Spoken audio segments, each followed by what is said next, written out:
Alrighty. I believe we are live. Should be live.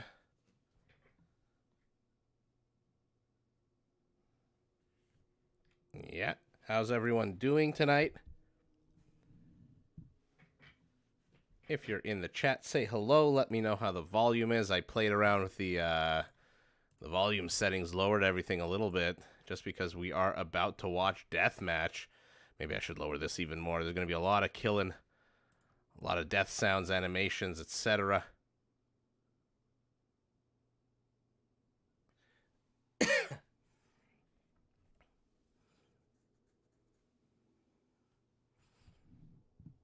And we'll just wait another minute or so. We'll let people join. And then we'll get the ball rolling. Let me know. I think I've disabled the, the anti-aliasing. So, yeah. Why don't we just get the ball rolling and people will join today. Join Icelick Rick.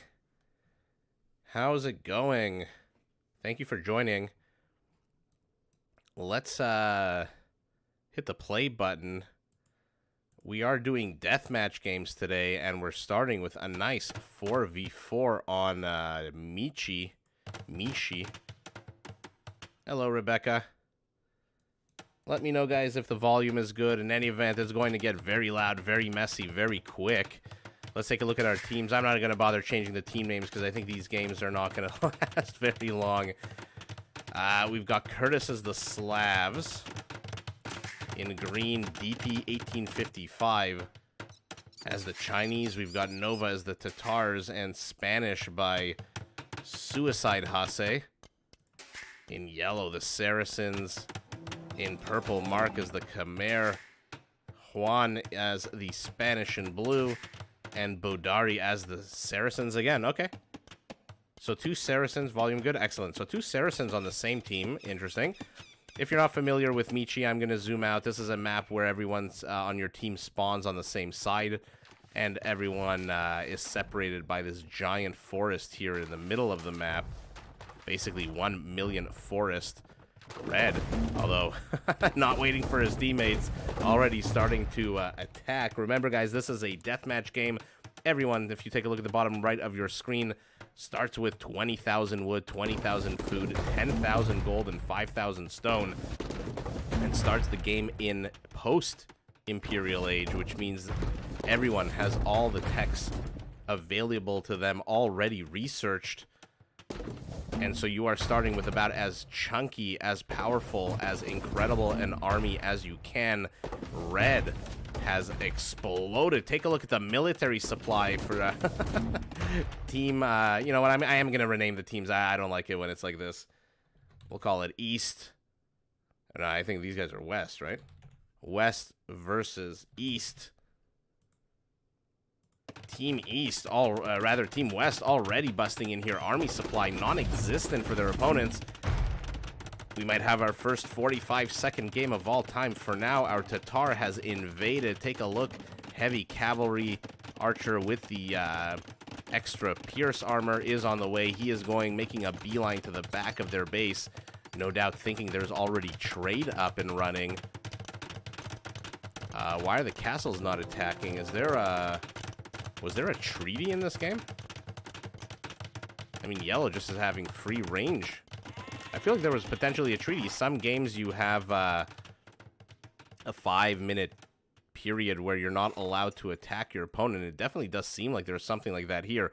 Red using it to his advantage, moving in his entire army to the back of Team East's base. I mean, what the hell is this? This is 54 cavalry archers, 29 heavy camels. And once that treaty runs out, these are going to be very, very much on the aggressive. However, I mean, again, take a look at army supply. 273 to 40.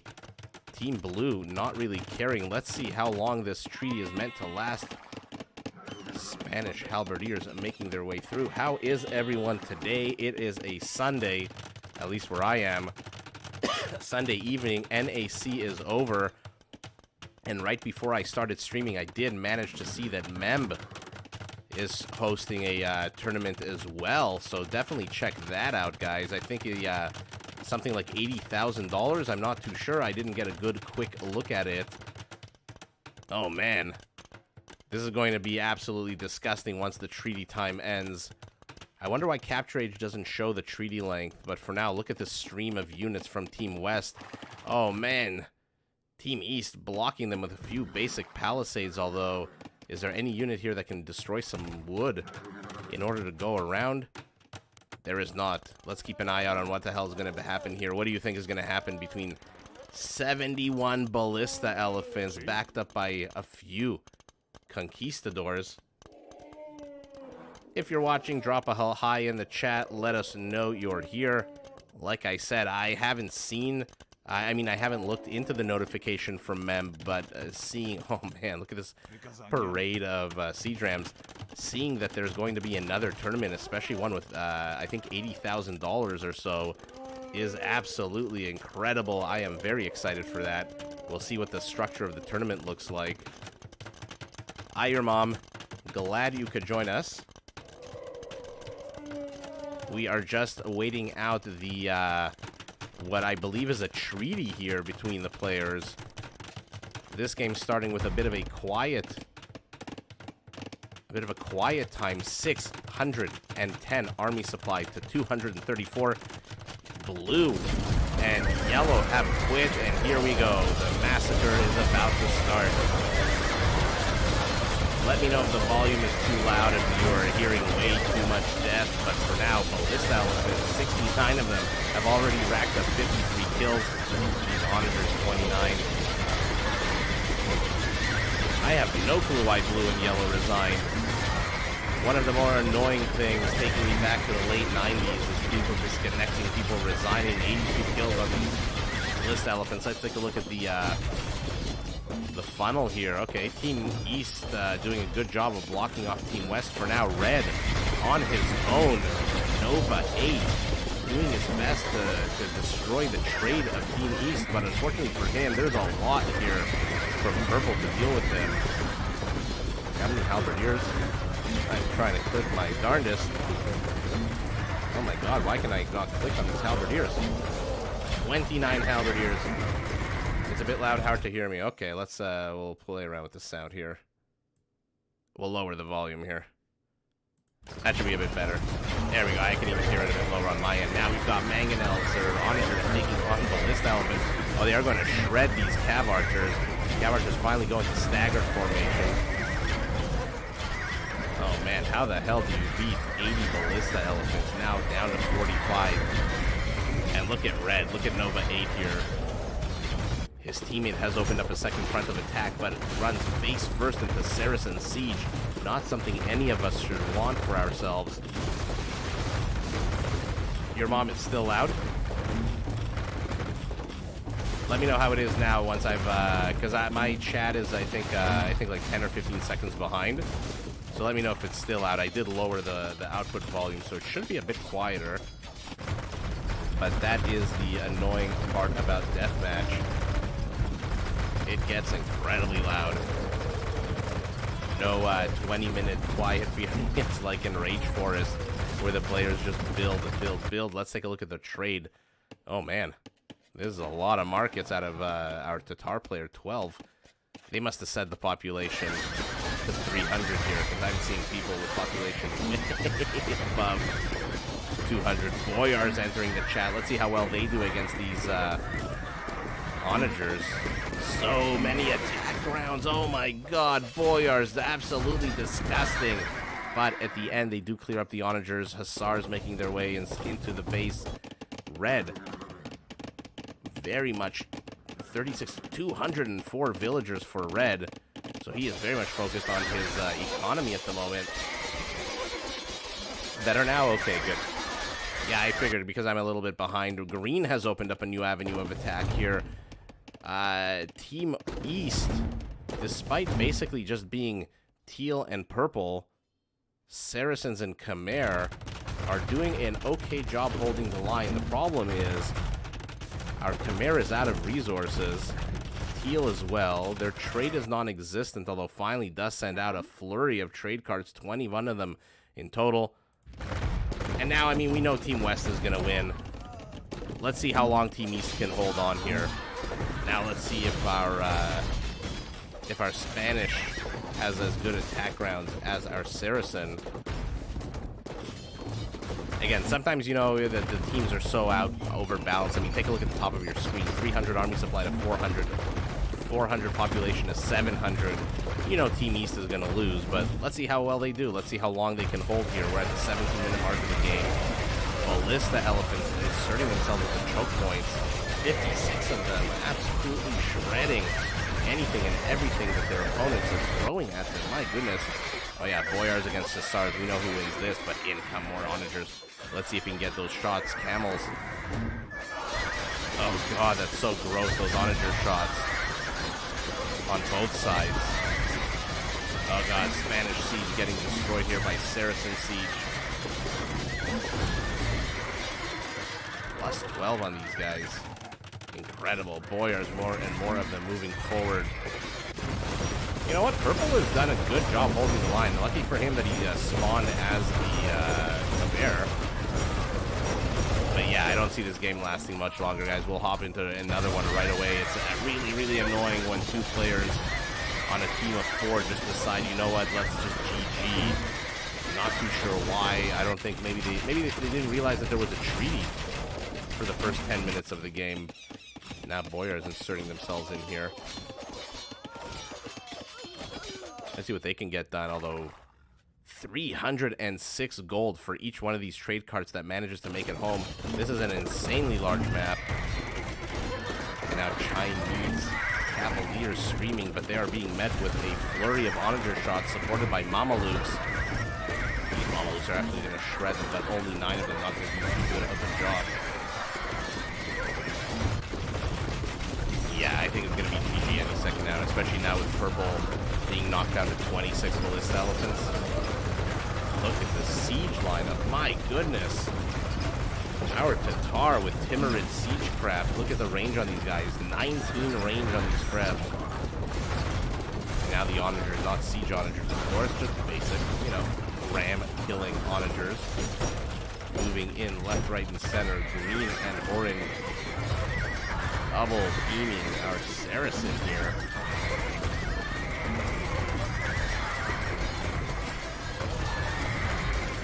Army supply to 100. Yeah, I'm calling it. I think GG in the next 2 minutes. Oh my god, 4 castles being built by Curtis. A little bit of a different game than Black Forest than Rage Forest, huh? Just a little bit different. A little bit of a different dynamic, a little bit of a different strategy. Boyars doing their best to catch up to trade cards. Yeah, not surprised. Oh man. I just want to see kill count here. Did we manage to get enough? I don't know what the hell this infinity sign is. Buildings. Destroyed infinity buildings? I don't know what this stat is. In any event, let's see who had the most kills. Our Saracen had the most kills. Nova 8, despite having the army inserted into the opponent's base earlier on. Only at sub 300. Okay. So that was an interesting first game. That was Michi. Let's skip the next 4x4. So we have a series of 5 games here played by Robin and LSD. And we've seen LSD before, right? I think he did a 1v1 against, I want to say the Otter, or was it Frost 9? But in any event, we've got a 5-game series here, or rather 5 games period, not really a series. And let's see what the hell they can do. Again, remember, guys, this is deathmatch. So our Spanish starting in post-Imperial. Our Magyar starting in post-Imperial. Take a look at the production tab immediately. As many villagers as humanly possible in that production tab. What is he going? Archers, no doubt for Cav archers. A few stables in support and some very forward-facing barracks. Yellow as well.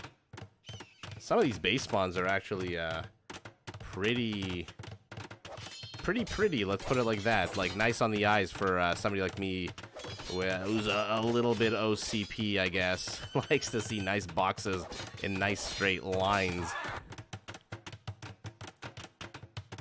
Robin is a strong player. A bit toxic, but I respect his game. Interesting. I wasn't aware that he was, or he or she, I don't know if it's a man or a woman, but Interesting. I did not know that about the player. I generally don't like players that are, you know, dickish to their opponents. At the end of the day, it's still a game. If you want to best your opponent with skills, not with, you know, bad mojo. But our Magyar being the first to move out with his paladins, more and more streaming, but not a lot. And that looks like it's about the end of it. He sent in 10 paladins trying to snipe a few villagers here. Will he get this one? Should be able to get it before the halberdiers knock him off his horse. Or maybe not. Oh man, this villager surviving with 5 HP. Oh, I forgot these are Spanish villagers with supremacy. Take a look at their armor. Take a look at their HP. +6 attack on them. A paramilitary civilization, as I like to call them. And now more and more paladins are streaming. But again, one at a time is not going to do anything but hold the yellow back in his base, which is perhaps the whole strategy here for blue as he amasses his cavalry archer count, which is right now at 16, going up to 72. We'll see if yellow gives him a chance here to do anything moving forward with his own paladins. So we got Spanish paladins taking on Magyar paladins.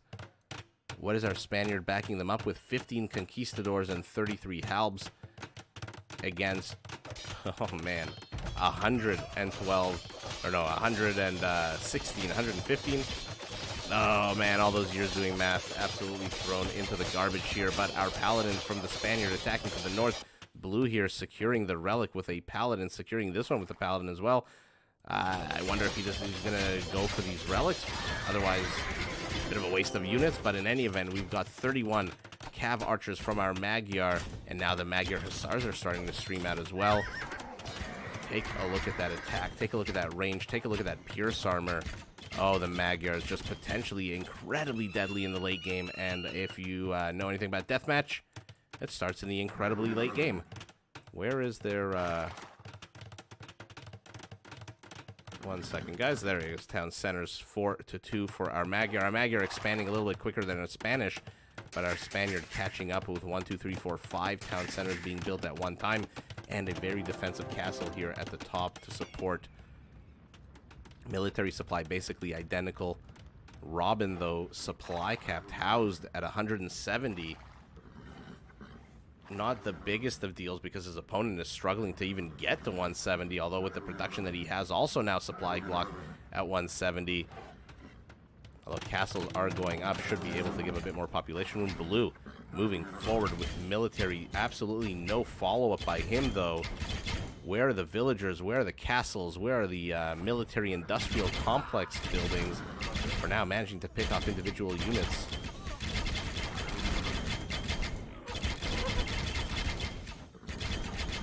Okay, yellow.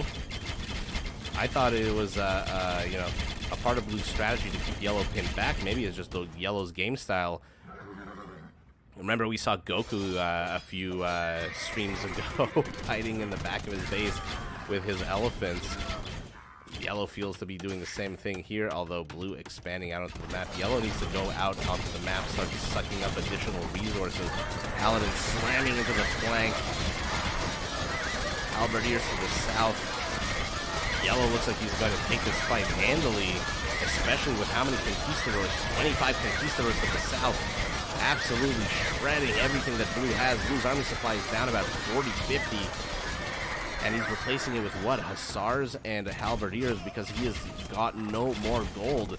1,600 gold, although LSD very much broke.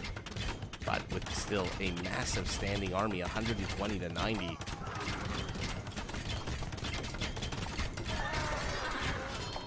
What's a villager count? Basically identical at around 50.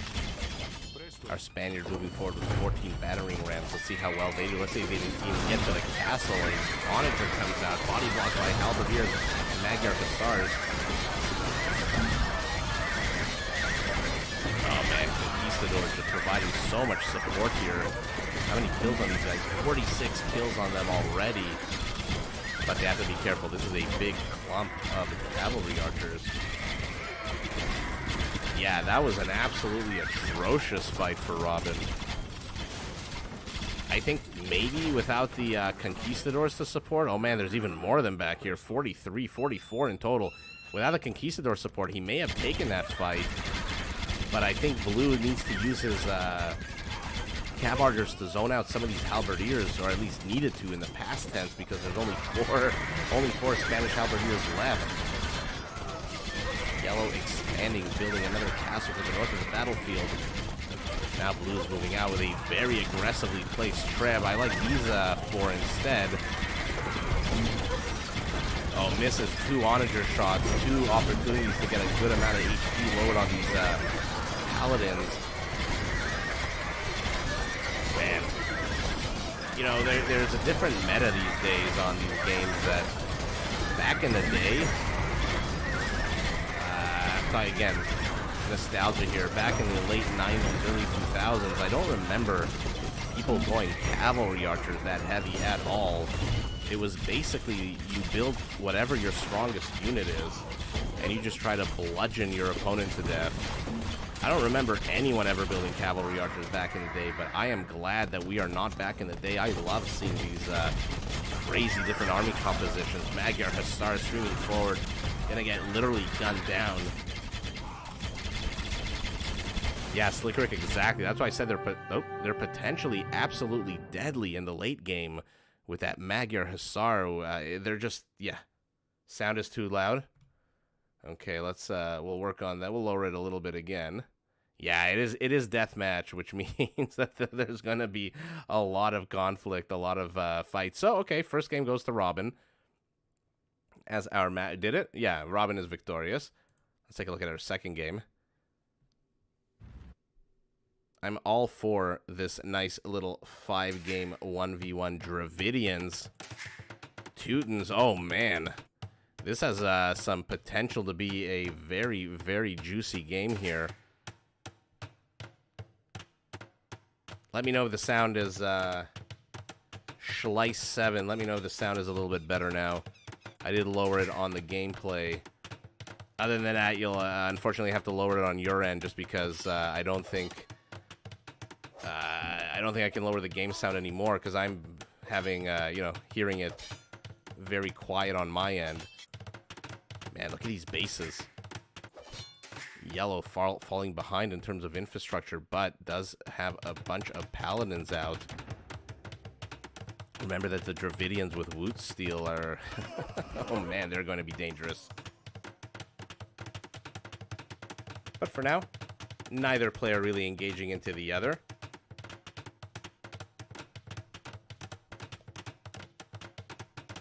Let's see. I mean, I hope we get to see elephants out of... Okay, yeah.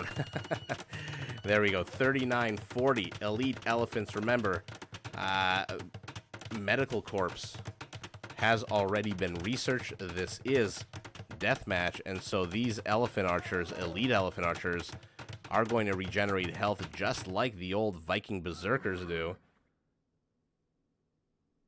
You think Yellow's gonna have his handful? Yeah, this is... I mean, look, Teutons are one of the classic OG powerful civilizations because of this. 8 siege workshops going down for our yellow Teuton. Nothing really being built out of them now, though, of course, immediately I open my mouth, and immediately 5 siege onagers are coming out. Not too bad, okay.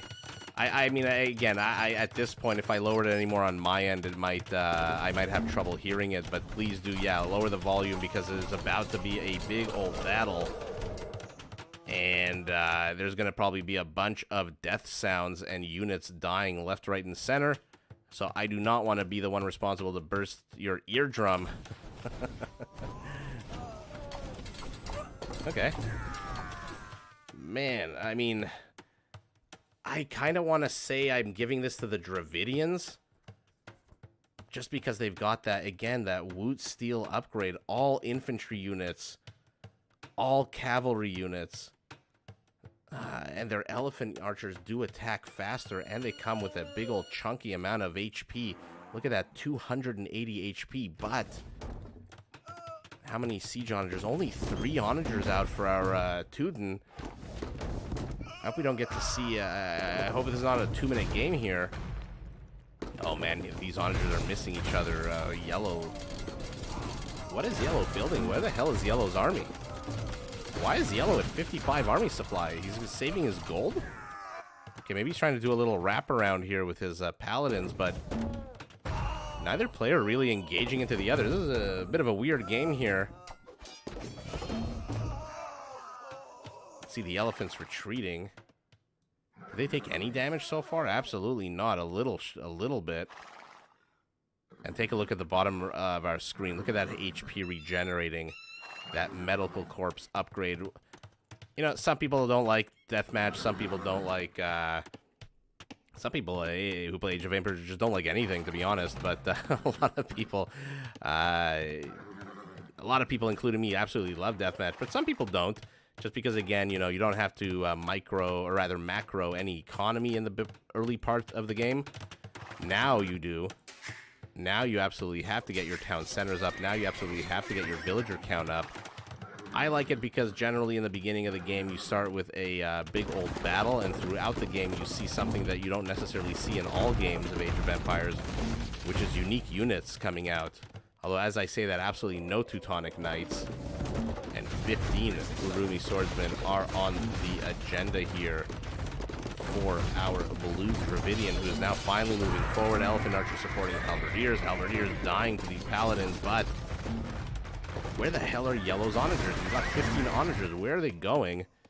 We've got possibly the most low-impact battle of all time, although, again, the Dravidians should take this handily, no?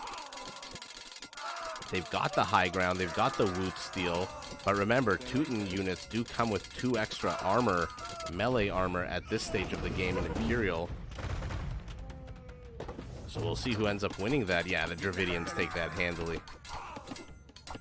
9 of them left, slaughtered that Teuton Halberdier force. Now, I guess, freed supply up, but take a look at army supply. Why is LSD down half army supply? He's got 2,500 gold in the bank. Let's see what he can do here. I have 2 questions so far in this game. Number 1, why the hell is Yellow not building more army? And number 2, why the hell is Blue not engaging into Yellow? 14,000 HP of Elephant Archers. Instead, what he's engaging into... Okay, now we've got Teutonic Knights. They should be able to absolutely wreck these... Halberdiers. Although, take a look at how much damage Halberdiers do to Teutonic Knights with Woot Steel. Man, we were talking about it yesterday in Rage Forest. The fact that Dravidians in late game can absolutely destroy entire civilizations. Slickrick, do Dravidians have bombard cannons? Yes, they do, but they don't have siege engineers. So the range on those, or are you asking like specifically in this game? Are you asking in general or in this game? Because the answer to both is no. Okay, finally, Teuton Siege making an appearance. Blue disengages. Okay. Remember, Elephant Archer is not exactly the heaviest hitting archer unit in the game, but that 280 HP is just absolutely bonkers. Going trash because he is out of gold. Oh man, these Trebs soaking up a little bit of damage. Yellow needs to control his onagers a little bit better, I think. Sending more and more. Oh, nice. Urumi Swordsman coming in for a bit of a flank attack. Or maybe they're just here to defend this production. Let's take a look. Yeah, it looks like they're here. Oh man, Urumi Swordsman against Teutonic Knights. That charge attack in the beginning that does trample damage should absolutely wreck. Oh my goodness. Okay, good catch here. A few onagers in exchange for some light cab. Not bad at all.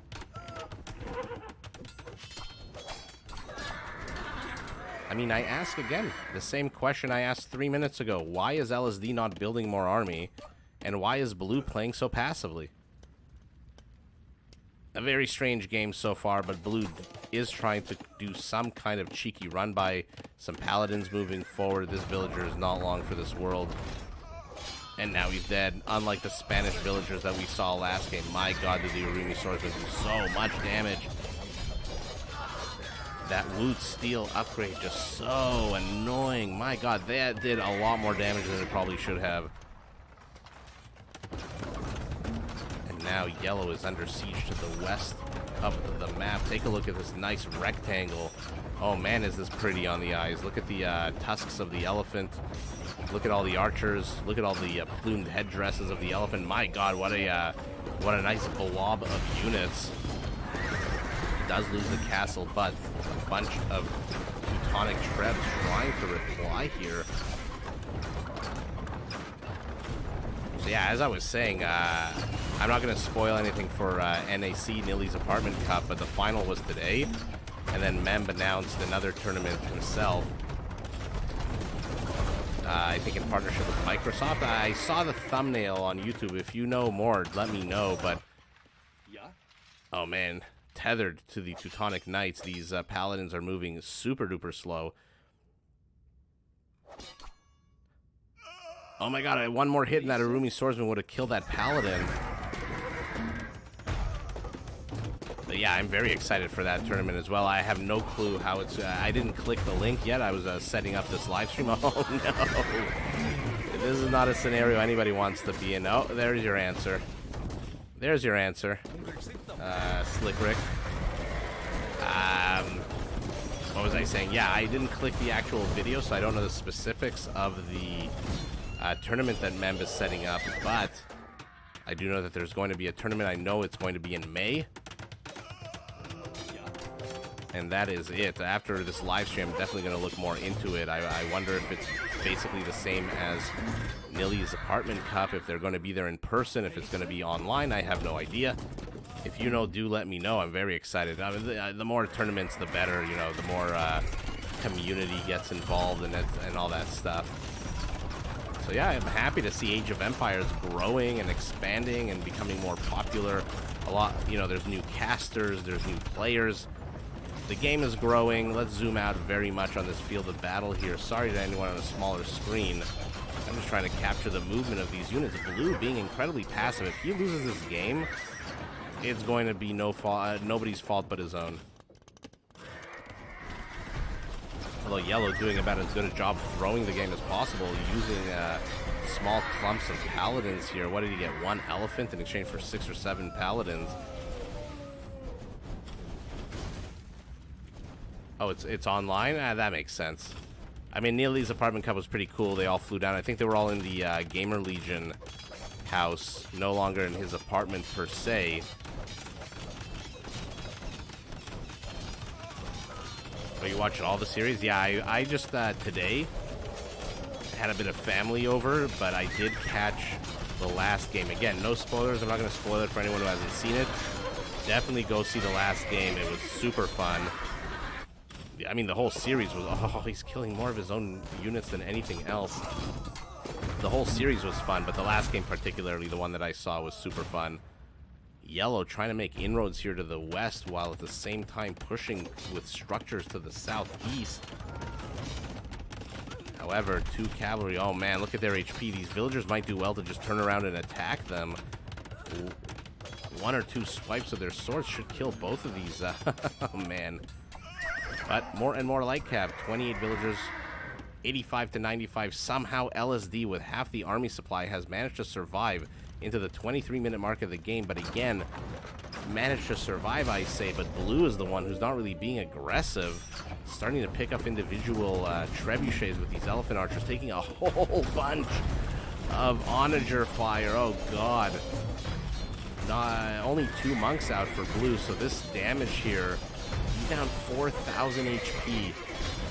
He's continuing to engage into a castle firing zone. Paladins, though, streaming to the south. What has Blue seen except for obviously the castle? He sees everything. He sees the paladins. So let's see if he decides. Yeah, he's moving the Urumi swordsman to the south. Absolute cool unit. That metallic, flexible sword. Super duper cool. Blue moving north with trebuchets, trying to dislodge the spine of Teutonic castles. 4 castles here, incredibly close to each other. More and more infrastructure going up for our Yellow's Teuton. Blue, though, not really building much beyond his initial construction. He's added only 6 stables and a bunch of castles. Whereas, take a look at Yellow. Barracks to the north, siege workshops originally, stables to the south, more siege workshops here. And he's starting to expand into farms. Remember those Teutonic farms, nice and cheap. now let's see these Urumi swordsmen take on these paladins. Oh, they're so gross with Woot Steel. So freaking gross. How quickly they can demolish. How much is this? It should be 180 HP, right? 100 HP paladins dying to the trashy, unique unit of the Dravidians. And again, this is what, and they're taking out freaking Teutonic Knights. When's the last time you saw a unit? By the way, a unit that costs 20 gold only, taking out Teutonic Knights, an infantry unit. Absolute crazy. This is what I love. One of the many things I love about Deathmatch, but more and more Teutonic Knights streaming in. They don't care about dying. They want to Suicide Squad themselves, get that trebuchet, save this castle. Unfortunately for them, they do not save it. It goes down. But behind it, 2 Trebs, Teutonic Knights, Paladins in the front of the base, in the front of the match. Excuse me. Absolutely nothing happening, although finally 6 trebuchets, 3 bombard cannons are trying to dislodge. 2 castles have gone down. The 3rd is under attack. Our Teuton now, despite putting the pressure to the south, I think would be more better served putting on the pressure, defending this castle here to the north. Might want to transition into some kind of gunpowder unit, maybe? I don't know that you can continue throwing away paladins and Teutonic Knights to these super cheap Urumi swordsmen with their upgrades are just absolutely shredding anything yellow puts in his path.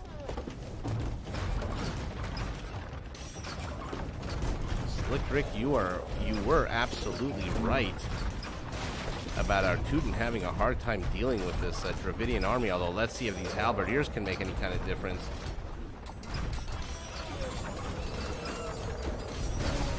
Hi Travis, glad you could join us. Yeah, Slick Rick, you are absolutely right. They have that, what is it, crenellations? So they're at a 13 range. Oh no, why are the halberdiers chasing bombard cannons? Oh, they should have engaged into these elephants and taken down their HP. Look at the elephants, down from 14,000 HP to a measly 3,000. Blue now also pushing back the Teutonic tide to the southeast of the map. It looks like Blue has this game handily, although the scores would suggest that perhaps it's a more of an equal game than we thought. 5 Trebs lost here for our Blue Dravidian. Wow. Oh my goodness. These Lycav just absolutely shredding through anything and everything. Halberdiers destroying everything they can get their hands on. Urumi swordsmen whipping the shit out of this stable. Man, the Teutonic buildings are very pretty, very Bavarian looking, with these crosshatch windows and whatnot. Elephants posturing here, trying to draw some kind of fire. 2 of them taking on a paladin. Not sure that's the best use of your the Elo. I know it's above 2,000. I'm not too sure exactly how much Elo it is on this 1v1. It's anywhere from 1,900 to 2,100 Elo, I believe, for 1v1 deathmatch. And by the way, Travis, this is a deathmatch. Okay. 33. Oh, look at this. For anyone who's into spiritualism, this game lasted 33 minutes, 33 seconds. Let's take a look at the kill count. That should be shouldn't be too high this game. Yeah, 440 and 499. And you were absolutely right. Yellow just having way too difficult of a time. Why the hell did he not engage for the first 20 minutes of this game? In any event, oh, Tatars and Malay. This should be nice and fun. I wouldn't look at these numbers, Travis, this 1412 and this 1729. Sometimes Capture Age, I don't know where they get. I cast high elo random map games every day, and sometimes the elos that I know are true, the Capture Age just has a completely different number. I'm not too sure where they get their elos, or if it's drawn from a previous match. Sometimes you'll see the names at the top are not the same ones. In any event, we're moving on. We've got Tatars, we've got Malay. Sorry guys, I'm just fixing my microphone here. And for anyone joining, this is a deathmatch game. You start the game, 20,000 food, 20,000 wood, 10,000 gold, and 5,000 stone in post-imperial, which means you have all of your civilizational researches, technologies, whatever you want to call it, already researched and upgraded. So everyone is starting with, what do they say on Instagram? Being the best version of themselves. Especially these heavy camel riders with their 140 HP streaming in, no doubt trying to see how many villager kills they can get. Malay battle elephants, elite, running around, trying to intercept these elephants. These these elephants, these camels. Okay, Blue doing being more aggressive on this map than he was on the last one, but yet again, he's sending in individual little units and clumps, no villager follow-up. Back in the day, you'd definitely have followed up these attacks with some kind of villager building of a structure. Although, again, when you're playing Franks, it's easy to build castles because, you know, they are 25% cheaper. Speaking of cheaper, guys, don't forget, these are Malay battle elephants. Okay, so they are 40% cheaper than the average elephant. That is absolutely crazy. What I would love to see in this game, what I would absolutely adore. Oh, Travis, you're 700 now. Who knows? Maybe in a year you'll be 1,200, and the year after that you'll be 1,800, and I'll be casting one of your games. Why the hell not? Like with any RTS, practice makes perfect. Oh, we got a flaming camel making an entrance here. But as I was saying, I would absolutely love to see a castle go up and Karambit warriors start coming out. I would absolutely love to see, because remember, they can only count as half a supply. Oh. Light on fire, guys. Oh, it does manage to take out an elephant. The Karambits do only take half a unit supply, so you can potentially have something like over 150 of them if you keep your villager count nice and low. Oh, these elephants are going to shred through these cavalry archers, although, never mind, maybe camels, halberdiers supporting. Not a lot of elephants at all, though. Okay. Yellow, yet again, gun-shy for some bizarre reason. Not investing, not engaging with the majority of his army, and... Okay, that was just an absolute shit game. Sorry, guys. I thought most of these games were going to be 20 minutes or over. I absolutely apologize. That was a terrible... Who won that? Yeah, Robin, of course, won that. That's the... Malay could have done better.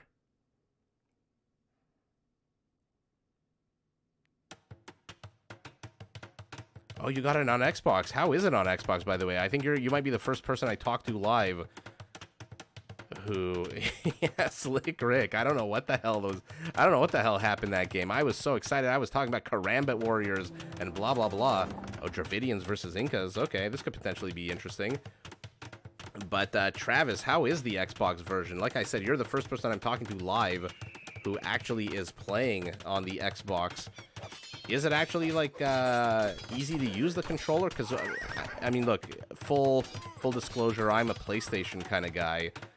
But old school, I'm 40 years old, so my, hand-eye coordination is not what it used to be. I enjoy first-person shooters. I enjoy God of War. I enjoy, the basic Resident Evil kind of, Uncharted-style games. I've never actually used the Xbox, I've never used a PlayStation for any kind of RTS or anything other than those two types of games. Micro is a pain. Deselecting units is a problem. Slow to load. Ugh. I know that there's a lot of issues with the actual game itself, not like the units or whatever, but the game itself on the Xbox, and they're rolling out more and more fixes for it. What are you doing, villager? Oh man, he's Robin is going champions this time. Look at LSD sending out an army, doing something he hasn't done the entirety of this game 1, 2, and 3.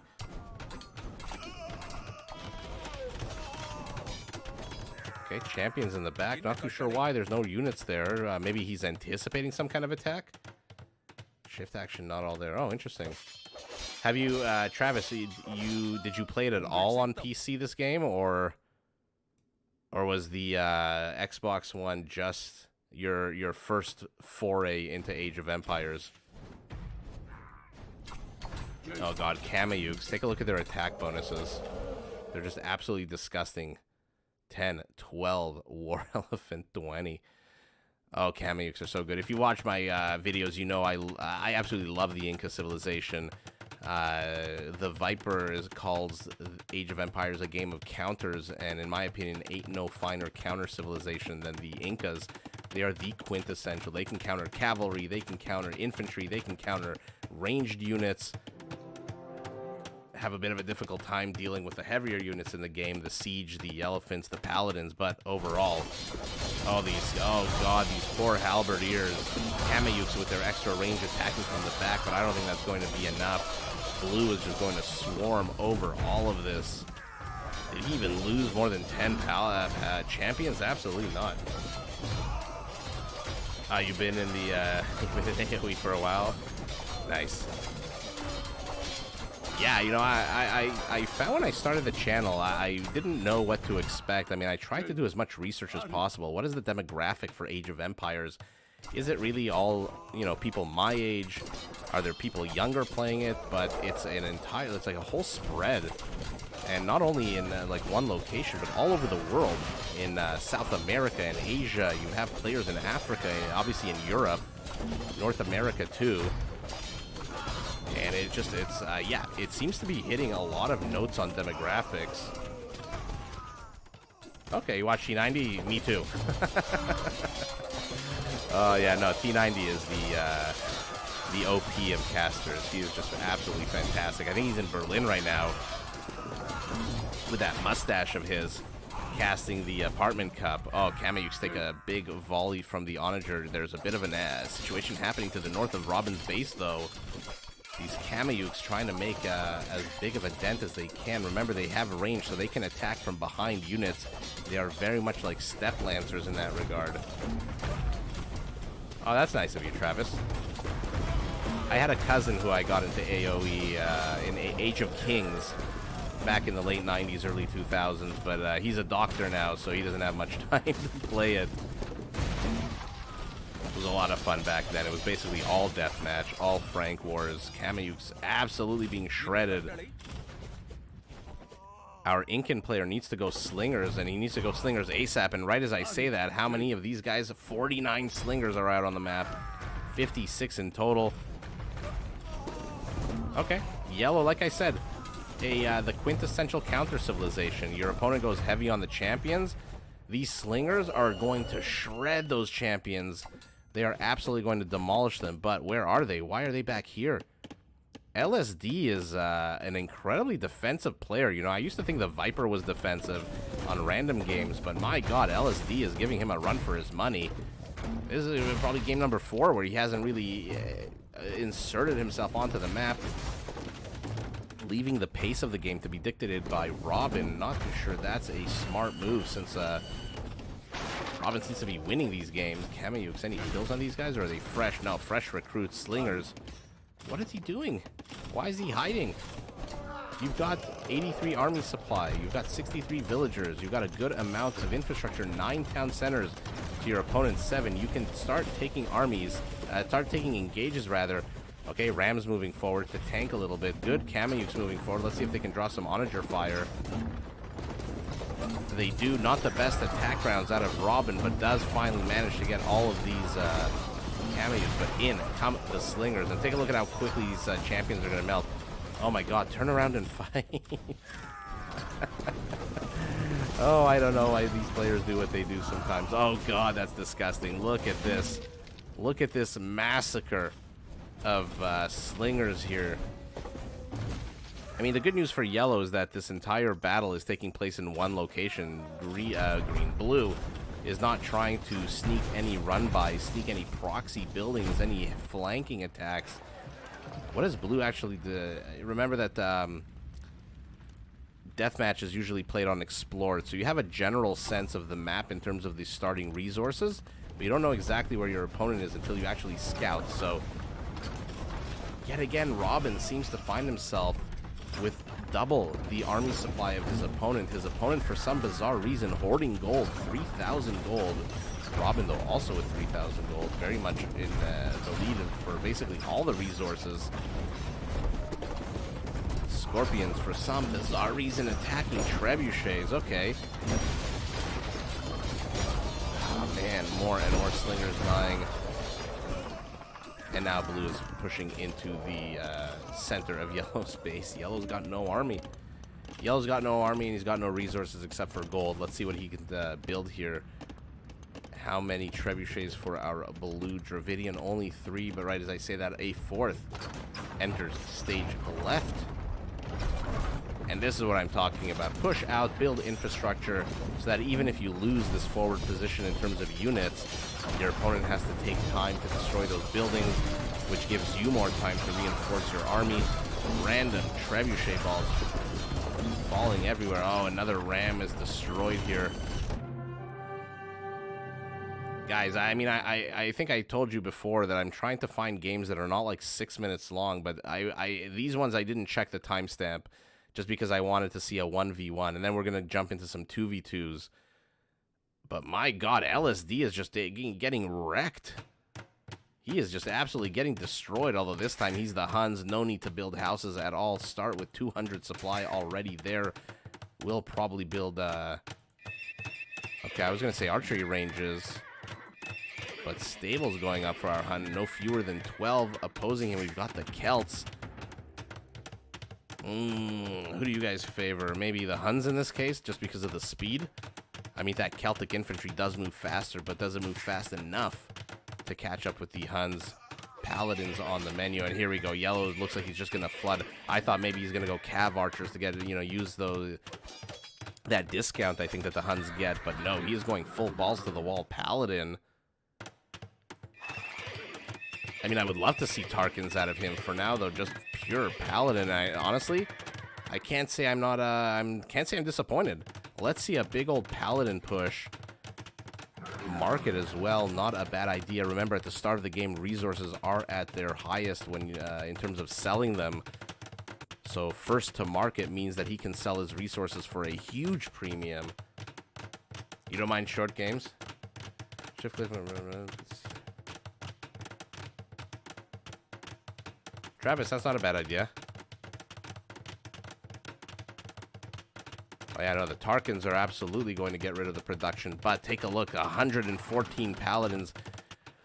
He may not need to get the Tarkans if he just brute forces his way into here. These Celtic Halberdiers might move a little bit faster than normal, but they are absolutely not going to be able to handle these Hunnic Paladins. Oh man, especially on a one-on-one, and now he's building siege, he's building castles. I like the 2 castle placements here, a little bit defensive, and now he's closing in on all 3 sides. To the top left, to the top right, he's retreating, pulling out Halberdiers out of position. To the south, he's going to lose a bunch of these Paladins, but yes, here we go, more. 18 stables, 160 Paladins on the menu. LSD says, you know what? I have been waiting for the last 4 games to get a civ that I can actually just absolutely overwhelm you with. He gets the Huns. Unfortunately for Robin, he spawned the Celts. I mean, I don't know if they're choosing civs or I'm assuming it's random. But he spawns the Celts, which in their own right, in their own way, are absolutely fantastic. Does he have any villagers out building anything? Only 3. But against a civilization that very much is going to brute force its way in, I don't know that the Celts are necessarily the strongest. Especially he's going Woad Raiders. Interesting. Is he planning some kind of counterattack? Yellow continuing to conglomerate his forces. Not too sure why he's setting the waypoint here in the middle of the map. Keep pushing. Who cares about these castles? Destroy the Woad Raiders. These units are not meant to survive the entire game. Just throw them at the opponent. Get rid of his town centers. Get rid of his castles. Move forward with Trebs. And do this. Surround, and destroy. You will lose Paladins. You will lose HP, but who cares? You will absolutely wreck your opponent. Let's see, these 40 Paladins should make short work of these 2 town centers. And if he knocks his opponent down to 2 town centers, it's basically or rather 1 town center is basically GG. Hi, Brian. Glad you could join us. You're late, but not too late. About an hour in. And you didn't miss, what you missed is the yellow player here, LSD, was possibly the most pacifistic player I've ever seen play deathmatch. And this is giving me vibes of 1998, 1999. This is exactly what Frank Wars looked like, except there would be a bunch of castles surrounding Blue's base and a bunch of throwing axemen being thrown into the mix. Yellow, for some reason, I mean, Brian, I told you he's a pacifist. For some reason, he's retreating. I don't know why the hell he's retreating. He could have gotten the second town center, and like I said, once he gets to the second town center, it's GG. Now he's given Blue an opportunity to build how many? 47 halberdiers. But he's moving forward. Guys, I think we have another 10-minute game on our hands. What is Blue doing here in the middle of the map? Woad Raiders taking on a Paladins. That, we know how that ends. Woad Raiders literally have the word Raider in their name. They are not designed to take on heavy cavalry units. They are designed to destroy buildings, kill villagers, and basically backstab, flank stab, and do everything they can. But with that retreat, Yellow just loses all of his Paladins down to 50, building only 2. And this is the point where if you had 1 or 2 castles here in the front of the map, in front of your opponent's base, you are sitting pretty. But Yellow instead choosing to build infrastructure in the center of the map. 1 castle does go down. Does Blue have any trebs? He's building siege onagers. He is not interested in trebs. He's got 6,000 gold. Oh, he is just taking bad fights as LSD. LSD was on the verge of winning this game, but hesitated too much, pulled back his Paladins too much here to the northeast of Blue's base. And now what is he stuck with? What is he building? He's stuck with 18 stables producing literally nothing. He's going up to, what, 100 villagers. And the momentum is going to swing in Blue's favor. Take a look at army supplies. 4 times the army supply ahead.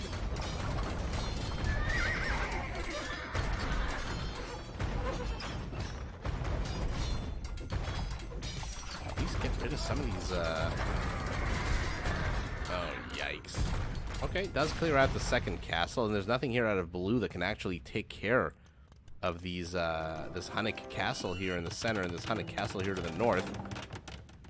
What Blue does have is an incredibly powerful defensive army. He's got 18 heavy scorpions, 65, 70 halberdiers. So right now there is literally nothing Yellow can do to engage into this. He has not gotten the memo. He is rebuilding Paladins. But unless he plans on taking out some of these structures to the periphery of Blue's base, he's not going to accomplish anything with these Paladins. Oh, look at them moving out. Look at this, slow as molasses here. Look at this. Guys, lesson. Don't tether your fast move units to your slow units. Look at him trying to arrange it like it's some kind of campaign, expecting the Battle of Agincourt over here with Paladins streaming, but instead he's just slowly moving forward. Finally has some trebs in the production tab. Runs into 1 Hunnic castle, sees the town center, and there you go. A nice little side stab with 17 Paladins. Yellow is doing a fantastic job, by the way, of expanding out onto the map. He's soaking up all the resources. Ark of the Covenant slowly being lowered into the pit. Covered. I don't know why I said hovered. And here we go. These Paladins should be able to get this town center. But again, a town center at this stage with 1 villager inside probably would have been better served going after that castle. Oh, Blue. No, keep going. Keep going. Why is he running away? Why the hell is he running away? This town center had less than 400 or 500 HP. Could have easily taken it without losing a Paladin. Why is LSD running away? Brian, I told you, we've met the most pacifistic player in the history of the world. In the history of Age of Empires. Look at these beautiful units in their dark armor, their winged helmets. 1 villager says, hey, I like the view. I kind of like seeing these trebuchets. I like seeing your town center. But the Paladins, this is the victim they choose to go after? Absolutely not. Where is she going? Oh, man, yellow has gone from basically on the verge of winning this game to basically throwing it.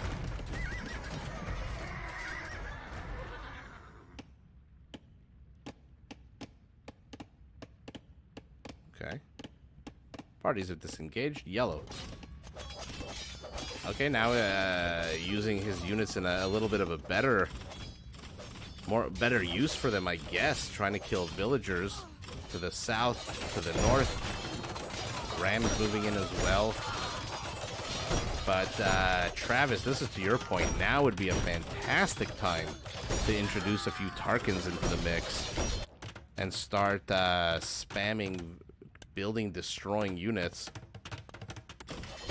Okay, let's see if he actually decides to go after this town center. Only has, what, 6 villagers inside? So not exactly the strongest town center. Paladin armor should make it basically so that these 3 guys can destroy this town center, I think. Oh, and again! And again! Why is yellow intentionally throwing this game? Look at this castle with 300 HP. Why are you pivoting to a town center that 3 of your paladins can easily take down? I don't know if you... Oh, God, though. This. Take a look at this. 38 heavy scorpions. I bet he wishes he was playing on Black Forest. The halberdiers moving in. This town center won't go down at all. Oh, my goodness. Guys, I apologize for these 1v1s. So far, they're kind of shitty. So far, they're not the greatest 1v1s. I will try to find other ones. I really don't want to watch the games before I cast them, though. I don't really want to know what happens. So sometimes even like a 10-minute game can be much more of a blockbuster than a 40-minute game. But I mean, this is so annoying. Look at the yellow. He got this town center to 200 HP. He got this castle to 300 HP. He got this town center to sub 500. He continues to expand around his opponent. So obviously he wants to win the game. Obviously he wants to take home the W. But right as he's on the verge of getting it, he keeps disengaging. Very fearful play out of yellow. Let this be a lesson. Don't play scared. You lose, you lose. You win, you win. You learn either way. And finally, let's see if he knocks down this town center. Oh, congratulations.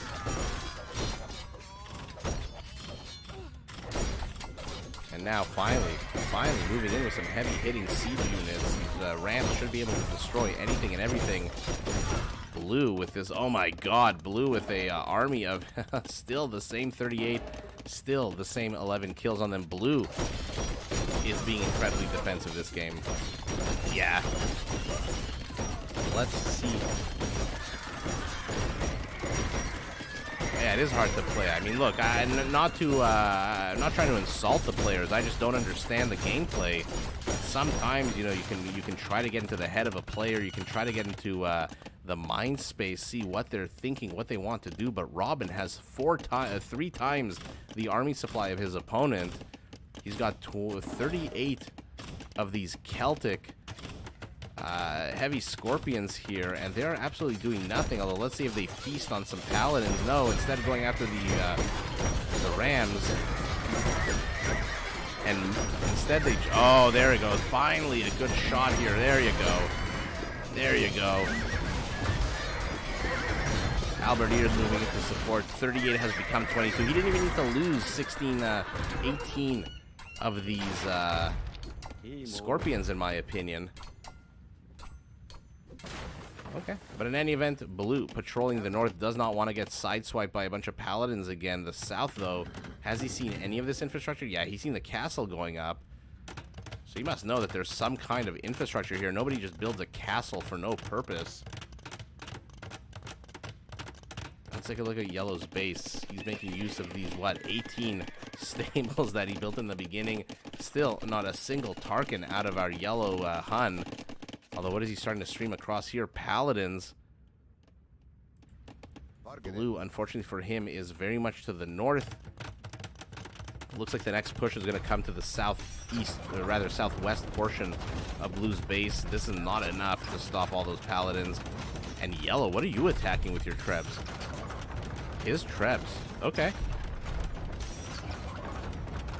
I bet they... Look at that, 2 misses. I bet they wish they were Britons with that Werewolf upgrade. That basically means they never miss against a stationary object. Now Rams starting to mass to the north as well. These paladins in the middle doing absolutely nothing. Castle does go down for yellow. Blue moving forward with a siege under. Should be able to get rid of these two trebs. Doesn't even need to move the halberdiers forward. Yeah, Slick Rick, that might be an answer. Get those juicy, juicy villagers hiding inside that town center.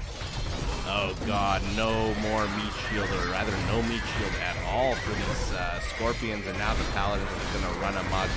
38 heavy scorpions dying for literally no real reason.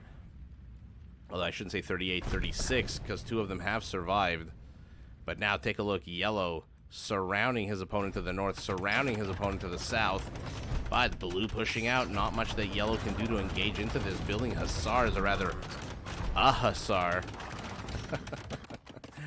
Okay, and now yellow is raiding again. Slick Rick, let's see if you're right. Let's see if he goes for the town center or if he goes for the villagers. So far he's going for the villagers. They are dying left, right, and center. You don't need your paladins for this. You got your rams. Go and kill more villagers here with your paladins. There we go. There you go. This is the Adam Smith specialization of work here. Let the paladins kill the villagers. Let the rams kill the structures and perhaps even the trebuchets. Oh, body blocked by these halberdiers. Brilliant use of the meat shield by blue.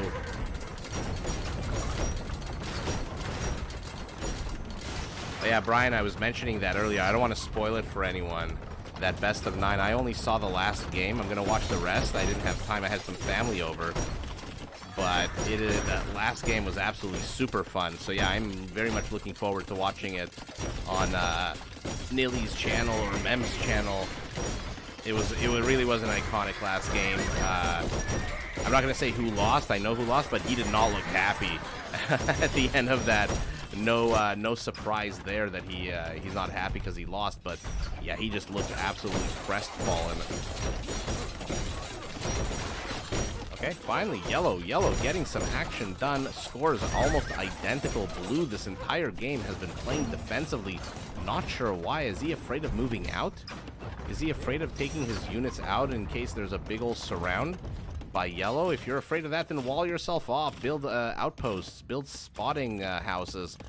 Build something so that you see your opponent coming at you instead of just turtling up. Turtling up is not, in my opinion, as strong a strategy on deathmatch as being just balls to the wall aggressive, but in a smart way, of course. I mean, take a look. Guys, I'm going to zoom out. Take a look at blue's settlement, and then take a look at yellow's. How spread out all over the map it is. I mean, just take a look at the mini-map.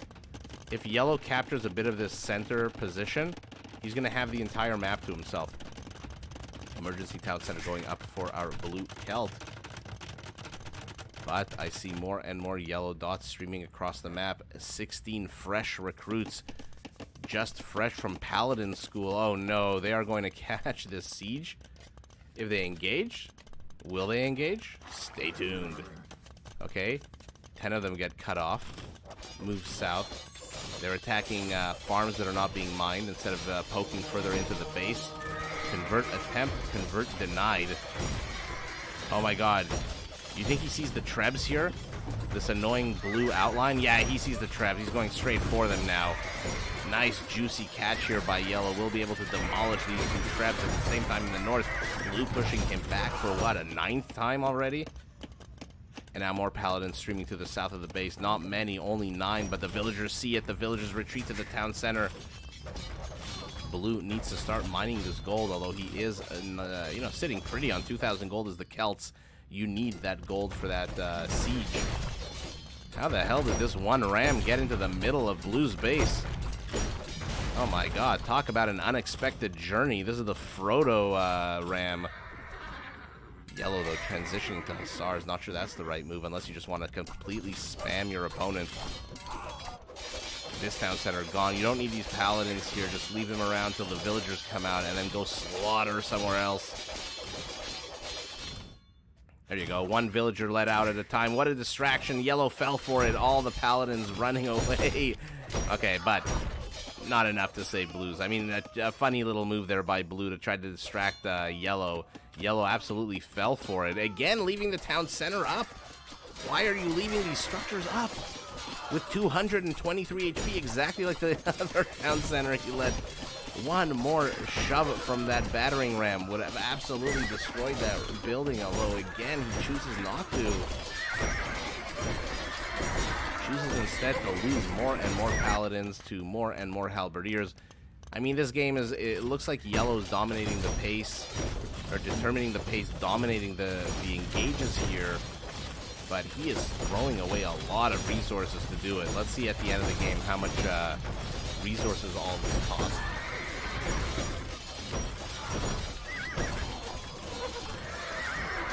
Rams moving forward, yellow doubling down on his paladins. All the hussars are gone. Army supply is evened, although Robin's villager count, no surprise. Finally, this ram manages to get the building. These two villagers trying to get the ram, but uh-oh, in comes a small squadron of paladins. Oh no, and now there's a juicy woodline here. The villager is leading them straight to the woodline. Why the hell did you do that? Take your villager and move her somewhere else on the map so that the paladins don't immediately follow you. Oh man. 11 kills on them. This Onager, for some bizarre reason, is here in the middle as well. Will die. And finally, another town center going down for blue. And now it's starting to look like yellow has just been doing a bit too much damage here. Blue has not rebuilt his infrastructure. Not too sure what's going on with Robin this game. Going from being the one putting on the aggression to the one just sitting back and waiting for the aggression. Never, ever a good move. Hi, James. Glad you could join us. We are watching deathmatch games tonight. We are, what I think, of a minute or so away from this game ending, thus ending one of the most bizarre 1v1 set of games that I've ever seen.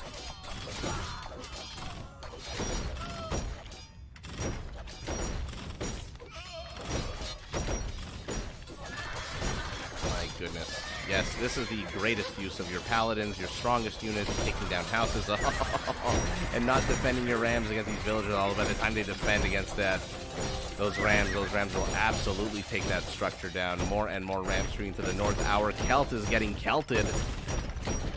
Rams out of our Hun are just absolutely destroying him. More villagers for the slaughter. 448 paladins. Kill count might be nice and juicy for him as well. 741. Killed the most. What is this? Why is there a star near here if... Oh, lost the least, I guess. You get a nice little gold star for that, like in kindergarten. Oh, I mean, come on, look at this. This is so gross. This is absolutely gross. This is like, what, 3.5 times more economy than your opponent? Oh, guys, I am sorry. I didn't realize that these 1v1s were going to be so one-sided. Ugh. Let's see here.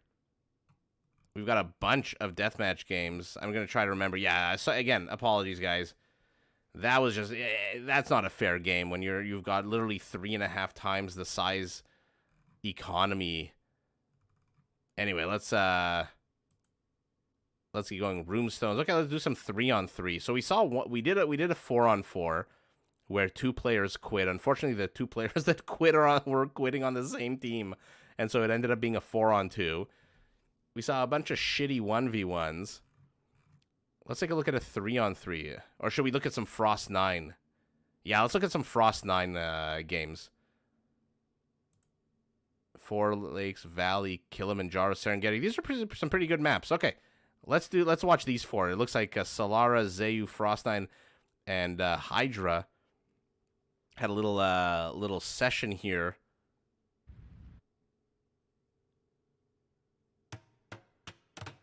Oh, you're getting... I know, Slick Rick. He really seemed to be pulling his punches almost, which is strange since the opponent was the one. Robin was the one winning all the games before that. You'd think like, oh, okay, fine, you've won 4, or I've won 4. I'll let you win the 5th. But no, it was the exact opposite. Oh, it was just a bizarre. I really apologize, guys. That was an absolutely bizarre set of 1v1s. James, you're getting beat by the comp AI. In which setting? Okay, let's take a look at the map. This is going to be teal and blue are going to be, we'll just call them west. I'm not even going to bother with capitals. That was such a disappointing series of 5 games. Sorry, guys. Oop, mouse is glitching out a little bit here. Bohemians by Frost 9. Cumans out of Hydra. Opposing them in yellow, we've got Solares, the Persians, and in red, the Teutons by Zayu. These are some fantastic, fantastic civilizations. 3 very powerful, heavy-hitting civs, and 1 ridiculously fast civ. Take a look at these Steppe Lancers moving at 1.68. They are going to close the distance. They are going to absolutely shred through anything and everything. It looks like Team West is the one putting on the aggression, although immediately I say that, Frost 9 pulls back. Moderate. Well, keep trying. All of us were once new to the game. It's just an incredibly fun game. Like I said, practice always makes perfect. Are you playing random civs? Are you picking the same civilization? How are you engaging into the game, let's say? Oh, now Paladin's heading into a nice conflict with Bohemian Halberdiers. Remember, the Bohemian Halberdiers do extra bonus damage, so from 32 to 40 for cavalry, 25% extra bonus damage. And there you go, Hydra got the memo. He knows how to play deathmatch, moving forward immediately. Frost 9 as well. Okay, Paladin's taking a bunch of monitor shots. Red would do well, I think, here to switch into Teutonic Knights. Oh, Brian, I'm sure we will. Either today or tomorrow, we for sure will see some elephants. You've been doing Byzantines. That's a good civ to start the game. If there's ever a civ that can take a punch to the face, it's the Byzantines with their stronger buildings, their cheaper trash units. Good civ to cut your teeth on, I think. Or whatever the hell the expression is. Camels will absolutely die to these Steppe Lancers, especially when Paladins and Camels and Halberdiers are mixed into the battle here. Okay, we've got a bit of a low engaged fight here. A few units versus a few units. Fantastic attack round here out of Zayu. Or is it Zayu? Not too sure. Frost 9, surprisingly being pushed back. This is the #1 best player in the world right now for 1v1s. Oh, there you go. You wanted to see Persian elephants? Ryan, you got your wish. Olifantes are on the way. 11,000 HP of them.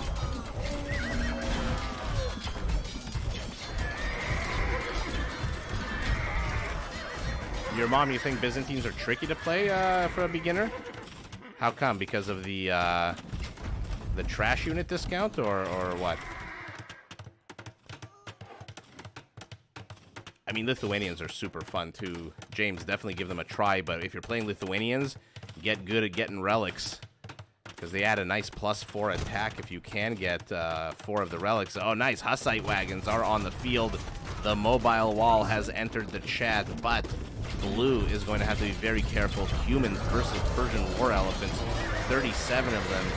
101 halberdiers now in production, Brian. It went up from the 50 to 101. And here we go. Is anyone establishing trade? Nope. These are just fishing, fishing whatever. Docks, they're called. Solaro might want to engage with his elephants. Red pushing in. This castle won't go up. We'll see if he cancels it. Okay, finally, we got ourselves in a more interesting deathmatch game here. Heavy Scorpions should be able to shoo away these halberdiers, but they are taking way too much damage from these onagers. I mean, yellow needs to engage into this. I think he can... are you kidding me? 30,000 HP of elephants? Yellow needs to click. Just right-click, and you'll be fine.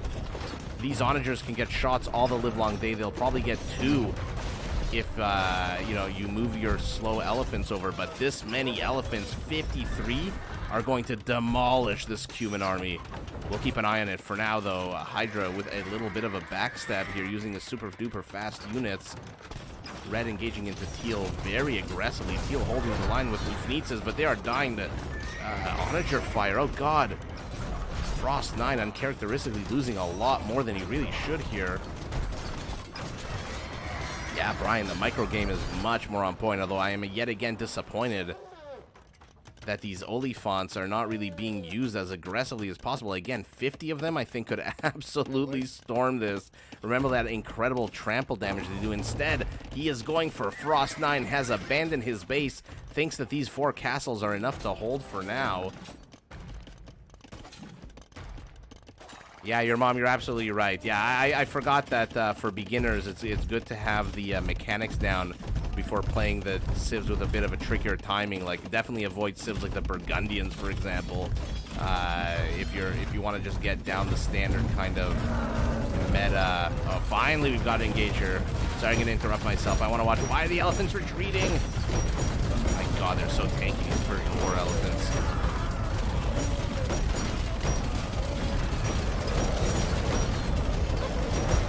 Oh yeah, James, you definitely want to get the DE edition, the definitive edition. The graphics are just so much better, but there are other reasons. Bit of a stalemate here in front of Frost 9's base. Surprisingly, Frost 9 here with the lowest score, although he is being double teamed by a nice combo of Persians and Teutons. Our Persian throwing away way too many elephants. I said put them in a clump. I said take all 50 and attack blue. What does he do? He carves them up into small little chunks, moves a bunch of scorpions right beneath a castle for some bizarre reason, and then loses all the elephants. He's got 15 left.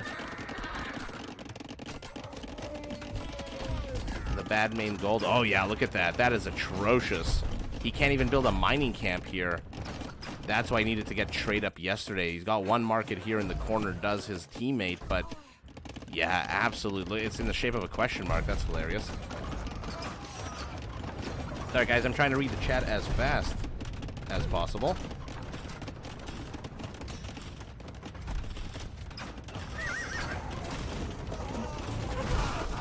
Oh, that's nice. Okay, let's see if the Teutonic Knights can do anything. Yellow is kind of stalled here, pushing in with turn around and fight. I keep saying this. People very much overestimate. Look at that. People very much overestimate halberdiers versus Persian war elephants. It's bad enough to overestimate them versus regular battle elephants, like out of the Malay and whatever. I mean, the Vietnamese are a special one because they have an extra 100 HP. The old pothead elephants with 420 HP. But when you're dealing with Persian war elephants, you need a ratio of what? What do you guys think? 3 to 1? 4 to 1 halberdiers to take down those elephants, especially when they clump and they do that trample damage, that area of effect. Where is it? 0.5. Yeah, so people very much overestimate how much damage halberdiers do to these Persian elephants because, again, I think they're used to... No one ever sees these elephants in a normal game. You have to play something bonkers like Deathmatch, and then you see them. You rarely see Persian war elephants in a random match. So yeah, I think people are just not used to it. They think maybe perhaps they're the same as a regular elite elephant, but they literally has double the HP. And so what do you, again, what do you guys think? 3 to 1, 4 to 1 halberdiers? I mean basic halberdiers, not Bohemian halberdiers that do even more damage, because remember they get 25%, 35 attack bonus against war elephant. They do 35% or 25% more bonus damage. Does anyone have trade? Yes. Team East has trade up and running. Team West? Nothing. Frost 9 looks like he's being pushed into the back of his base here. Red making a huge dent in his base. Now his infrastructure is at risk. His town center's at risk. He's got what? 13 Hussite wagons, a few hand cannoneers, mostly these guys, halberdiers. Exactly. Switch it up. Teal, go and kill these war elephants. Blue, go use your faster units to snipe these Teutonic monks, knights, and snipe these Teutonic siege onagers.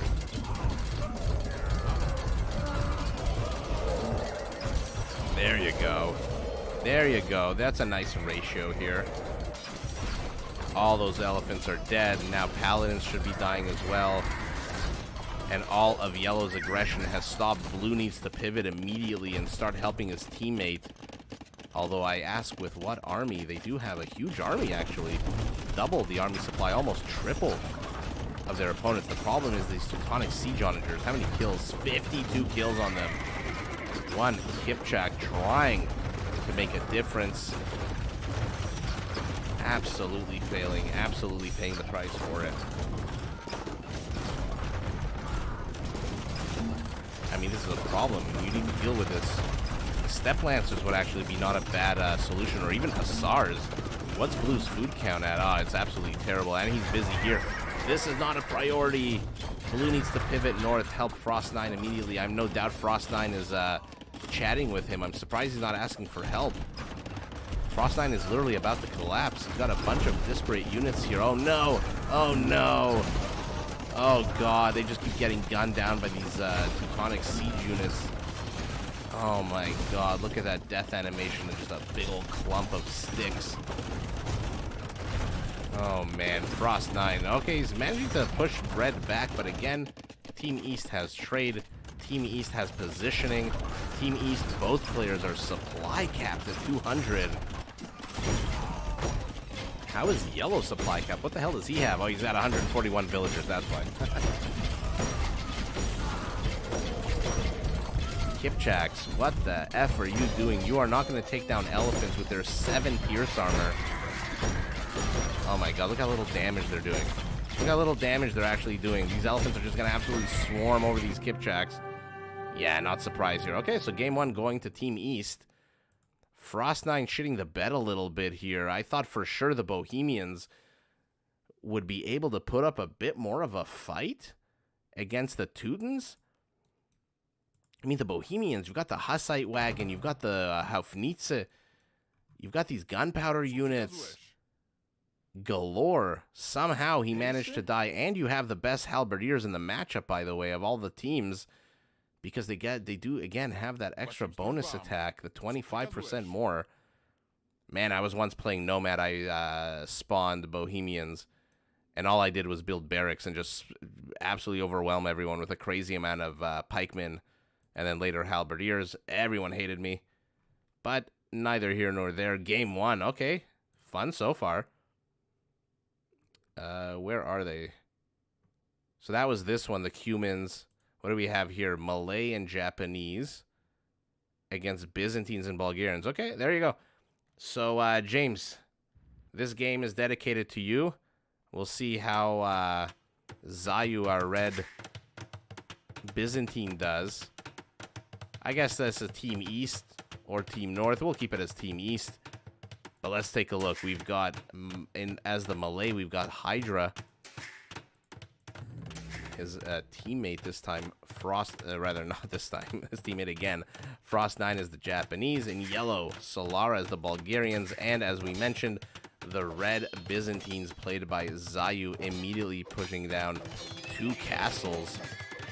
No doubt wants to get those cataphracts out. It's unfortunately for him, if red had spawned opposite the Japanese, he would be able to use those cataphracts with trample damage, and then plus 11, and then plus 6 on top of that attack against infantry.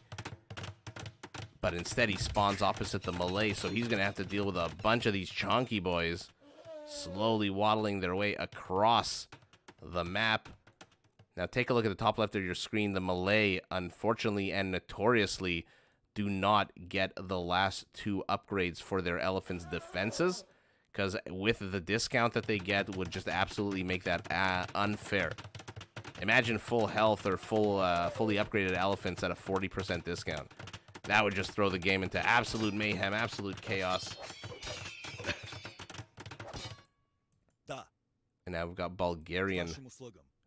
9 melee armor. Bilbo Baggins upgraded 2-handed swordsman moving forward, but Japanese cavalry archers are moving north, trying to, I guess, sideswipe one of the players, and it's going to be yellow. I wasn't sure if it's going to be yellow or red, but Frost9 trying to catch any kind of villagers he can here, but a Krepos is going to be welcoming him.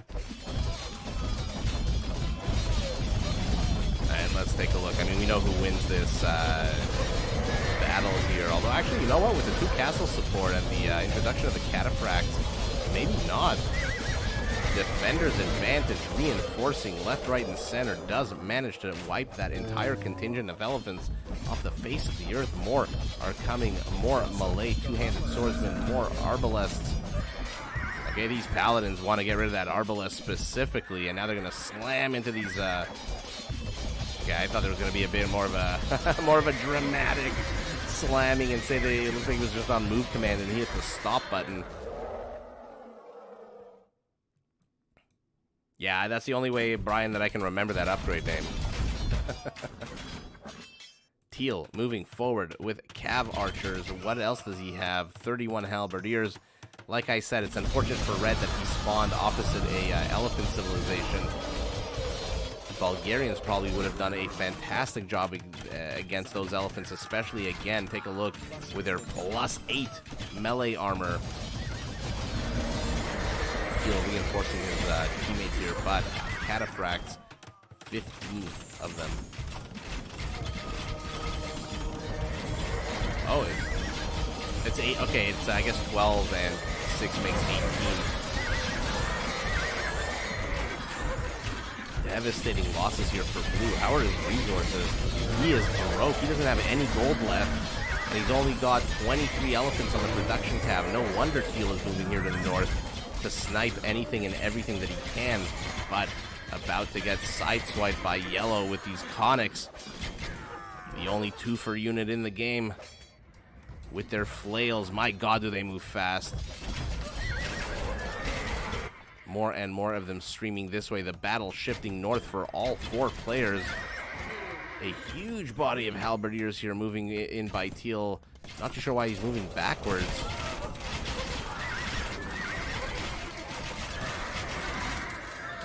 Conics dismount. Conics get up and immediately get surrounded. Oh, man. But more and more Cav Archers out of our Japanese. Basically going a mix of Halberdiers and Cav Archers. These Conics will catch a few reinforcements. Oh, man, look at that. And out from the ashes. Where is the Conic? I thought one of the Conics had died. I was going to say out of the ashes emerges. There we go. There he is. But... also, 5v1 in terms of units, and he dies immediately. Yellow, though, sneaky. I wonder if he's looking for trade. I wonder if he's looking for any kind of villagers. Oh, sees the tip of a villager here. She is building a town center. Amazing reaction time out of Hydra, who's now pushing forward. Our Byzantine has created a Maginot line of castles. Remember, these are Byzantine castles, so take a look at their HP. 8,000 HP to this castle compared to the 5,000 of his opponent. Cataphracts are going to slam into the side of this. Halberdiers and Camel taking it to the north. I don't know who to call this battle for just yet. I think with the 44 Arbalest, I'm going to call it for Blue. Red, though, doing the best he can to convert some of these elephants. Is he getting any of them? No, he is not. The elephants retreat. The halberdiers move forward, trying to snipe the monks, and Red has to disengage. It's a lot of cataphracts, though.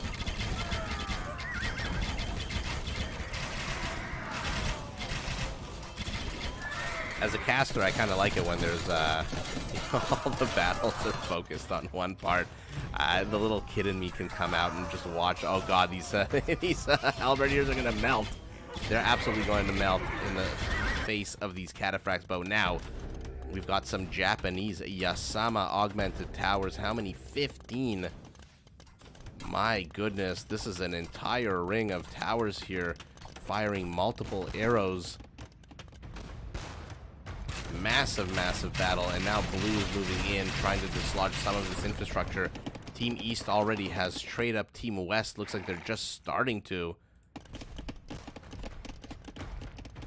Oh, look at him peacocking with a patrol command on these elephants, saying, I know you can see me. I'm not in a rush.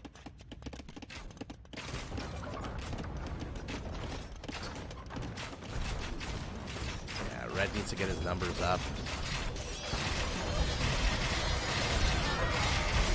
I mean, his army supply is non-existent. Only 15. Oh, God. And now Yellow, though, trying to make the best of a bad situation, does manage to get 2. These cataphracts turn around. Go support your teammates, onagers. My goodness. What do we got here? Center Street Markets. Convert. Will he succeed? No, he dies before he can. Oh, my God. Cataphracts versus infantry fully upgraded is just absolutely disgusting to watch. And now a combo of teal, of blue is pushing into red's base. Hi, Daisy. I'm glad you could join us. Still have another hour or so left in the stream, I think. So, you know, come chat. At least you were able to come, you know, see some of it live. Why are you retreating with your rams? Samurai is one of my favorite units in the game. Look how cool they look with their horn. They always check their sword to make sure it's nice and sharp. Their katana. I'm trying to follow you. Stop. Why are you on patrol command? I want him to stop. How many samurais does he have? 10. When they stop, they unsheath their katana and check to make sure it's still sharp. Blue and teal have absolutely destroyed red's base. Zayu is now finding himself needing to flee. But where's he fleeing? He's fleeing south with these big old ingots of gold. Yellow desperately trying to shove in a ram here. Will he get this tower? I don't know. I don't think so. A lonely Byzantine castle here to the north, guarding what used to be a flourishing trade road. And look at this, body blocking the trade carts with the elephants. Baller move, forcing them to go around, forcing them to basically die. Red has been dislodged. Somehow red still has a higher score than yellow, even though yellow is still alive. Red basically dead. 90 villagers. Supply block at about 100 is our Byzantine. Now he's going to lose this castle. Going to make that supply block even worse. A combo of Japanese trebs. Remember, these are Cataperuto trebs. They look how quick and unquick they pack and unpack. Look at this. Look at this insanity. I mean, I say that and then they immediately don't. Look at this. Look how quick that is. Literally a second in life, in real life second. A single real life second is the way I wanted to say that. If you watch me live stream and cast, you know sometimes my mouth gets ahead of my brain. Otherwise known as being kind of stupid. But in any event, Cataperuto trebs also fire 33% faster, so these structures don't stand a chance. 70 Malay battle elephants are now on the map, although again, remember, no barding armor on these guys at all. Look at these arbalests slowly marching forward. Blue somehow, on the back of only 70 villagers, has amassed this entire massive army 20 minutes into the game. Those elephants not the strongest in the world because of that big old discount that they get, so their armor is literally stuck at +1. And now our Japanese is also starting to push out, has lost all of his samurais, unfortunately. Onyx doing the best they can here, mounted and dismounted. One villager doesn't give a shit about what the hell is going on. These villagers are just tilling their fields. Oh, what's that? There's elephants right above me. There's siege onagers trampling my petunias. I don't give a damn. Oh, no, wait a second. I just died. Oh, I love this game so much. Yeah, it's about GG time. Brian. That's funny. That used to be a fat joke too. Back in when was it, elementary school? Back in the good old immature days, you know. And now Japanese, how many 51 heavy cavalry archers? He is basically taking out anything and everything that spawns here from our Bulgarian. Solara and Zayu need to GG ASAP. They are, yeah, they're dead men walking here. Yeah, not surprised. Let's take a look at the stats. I mean, they had probably more trade, right? Yeah, no. What? How did Frost 9 and, how did they have more trade? Oh, I guess he's got more trade cards here. Yeah, and then I guess they, I guess they, 149 cataphracts, about 300 halberdiers. How many converts? Only 13 for our Byzantine. Okay. 500 kills for the teal Japanese. 478 for the Malay. Okay, so an interesting game. They just got completely overwhelmed. That was the second one. Let's move on to the third one. Oh, Hindustanis. Okay, so who do we got now? Red and teal. Oh, no, they're east this game.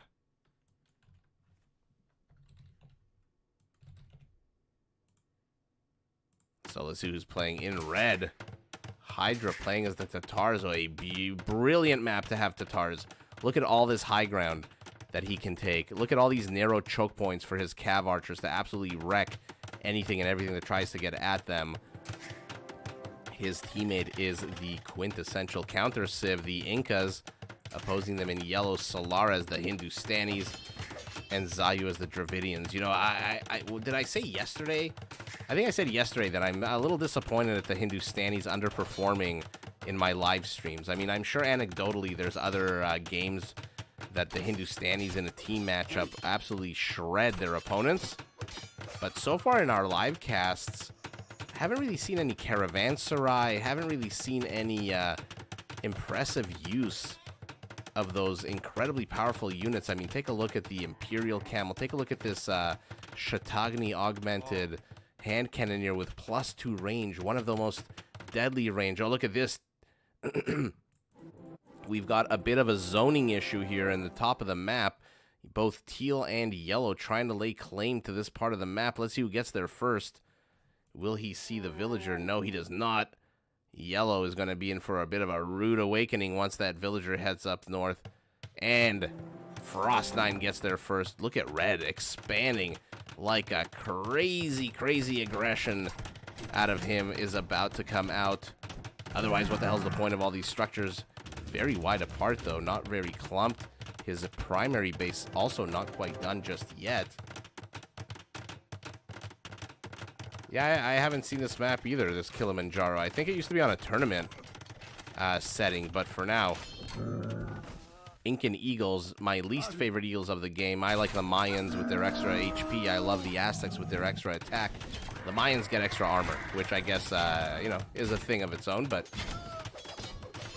big old chunky elephant archers on the way, only 280 HP. I am being sarcastic. But look at the extra range on these guys, extra 9, but you are fighting from the low ground. Okay, a very interesting siege elephant mixed into here. Yellow, I guess, tried to get his own castle up, but Teal very quickly disabused him of that idea. Elephant tanking a good amount of damage. Eagles. I mean, this is the natural weakness of the Mesoamerican civs, right? If you start gathering all these gunpowder units, I don't know why he's still going camels, to be honest. Those Kamayuks are absolutely just going to shred the camels. How many Kamayuks does Frost9 have? Sorry, guys, 1 second. He doesn't have any of them. Any Kamayuks? No, he's got 11. Let's take a look at their bonus against camels. 10 attack bonus against camels. Now, red ending. Our Tatar didn't listen, not taking the high ground. Get up, get your ass on the high ground. Move these guys an inch and they do 50% more damage.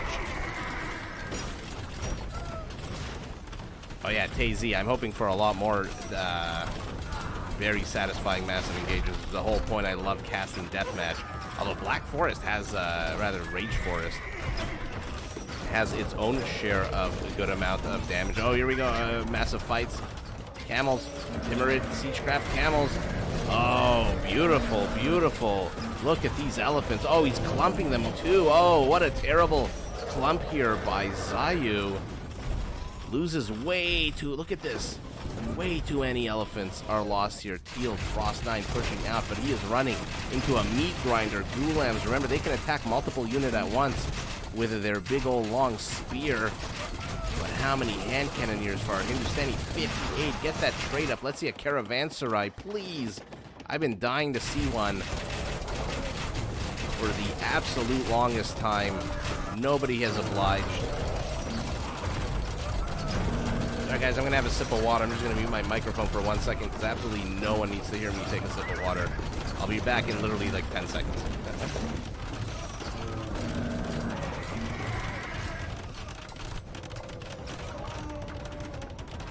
And I am back. The scores are basically identical. Teal making no inroads here. Yellow throwing out some Ghulams. Going up to 83 hand cannoneers. And like I said, this is the, I guess the one of the inherent weaknesses of the Meso civs is that they just have a very difficult time dealing with these gunpowder units. Although the Incas with their elite skirmishers would probably do well.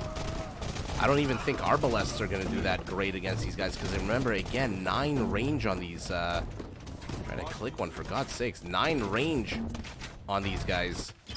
Bit of a stalemate here.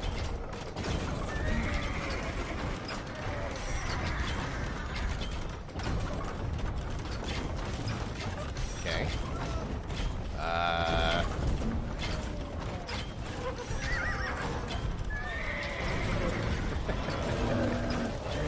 Okay, I mean, you're going to want to move those camels, otherwise they're just going to explode where they are against the halberdier, who does not die, but immediately runs into a tower and does die. Okay, our Inca shifting west. Let's see. Oh, sorry, the mouse is... let's see how if he can get any damage here. Yellow being left to his own devices. By the time he realizes he's firing from the low ground, so this castle is going to take a bit more damage to take down. Let's see the Kameyuks engage with these elephants, while at the same time to the north, what is being moved forward here? A whole bunch of Tatari cav archers and Keshiks have entered the field.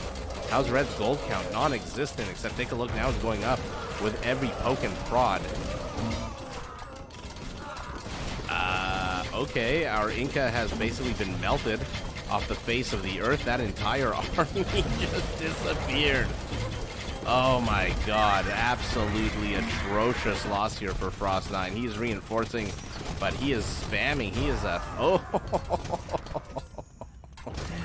Gets revenge, not on the right player, but gets revenge nonetheless. Oh no. Oh, that high ground advantage. I guess even an onager shot doesn't really kill your Kameyuk. Needs to stop feeding, does Teal immediately. Okay, managing to get Yellow's trebs. Does Yellow have any trebs left? No, he does not. So that was the entirety of his siege force. Now moving to the south, these Keshiks are they gonna be able to catch the trade? 1.54. Yes, they are. What an absolute boss of a raiding unit. Decked out in gold from years and years of raiding.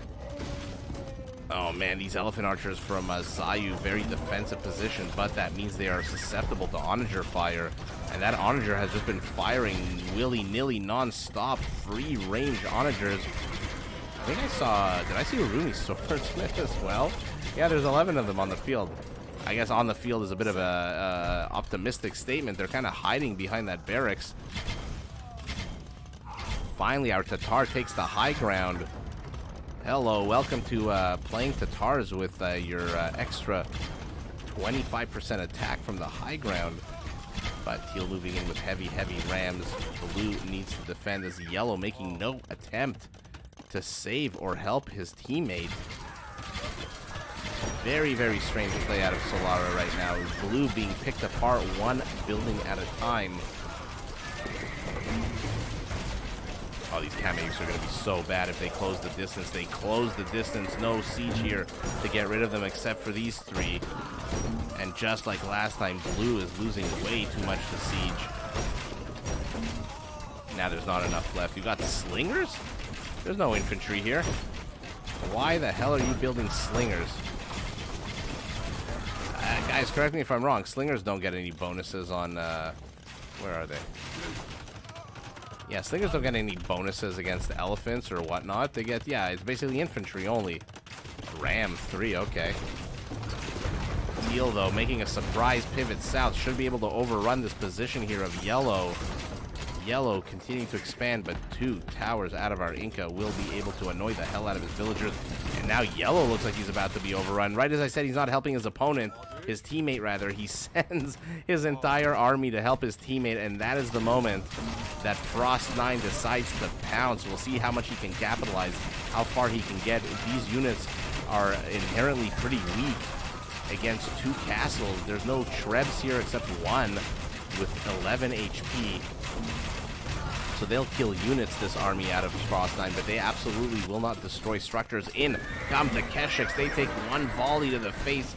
Not many of them die, though. They are also an underrated unit, by the way, but Blue with way too much defense, way too many halberdiers. Urumi's thrown into the mix as well, and not to be forgotten, 6,000 HP of elephants slowly regenerating with medical corps their HP.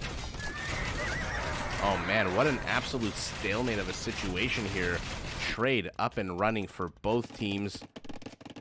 still enough wood in the back that these players don't really need to start engaging into the center of the map where the majority of the wood is located.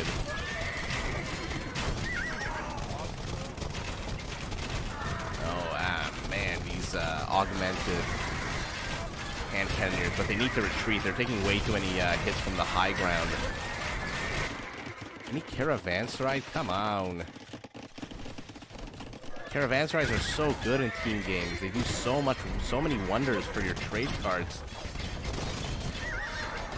But let's see, yellow managing to push back dual aggression from red and teal. At the same time, blue needs to get the memo and start pushing forward, which is exactly what he's doing. Tries to Viper wall his opponent from being able to get at him. Onagers trying their darndest to keep these Keshiks the hell out of dodge. Oh, they keep taking so many shots to the face. Cav archers as well. Oh, how sour to stop the castle at 87.5%, although it does cost red a lot of units to be able to do that. Kameyuks moving forward. Kameyuks absolutely being shredded here. Look at this just bloody pile of Kameyuks in the center of our screen here. And now Teal has to be retreat. Solara needs to take the high ground yesterday. Remember, he was beat to this castle location by Teal, which means that Team East is getting all the, I say all the resources, but there are not that many resources up top here, mostly wood. Which, by the way, all four players are running low on. I think yellow needs to take the high ground. He's lucky that his unit is the hand cannoneer attacking on a 17, but definitely needs to start pushing forward, does he? Town center still around. Town center being tickled away at, but now blue has gotten his castle up. Secured this little pile of gold. Solara is selling wood for gold. We know what that means. He wants to build more and more hand cannoneers. Elite skirmishers out of him wouldn't not too bad as well. But it has to retreat. He doesn't have enough numbers here, especially from the low ground. Ulam is not a bad idea, but you need more of them. Army supplies surprisingly close. Villager count identical for a split second there.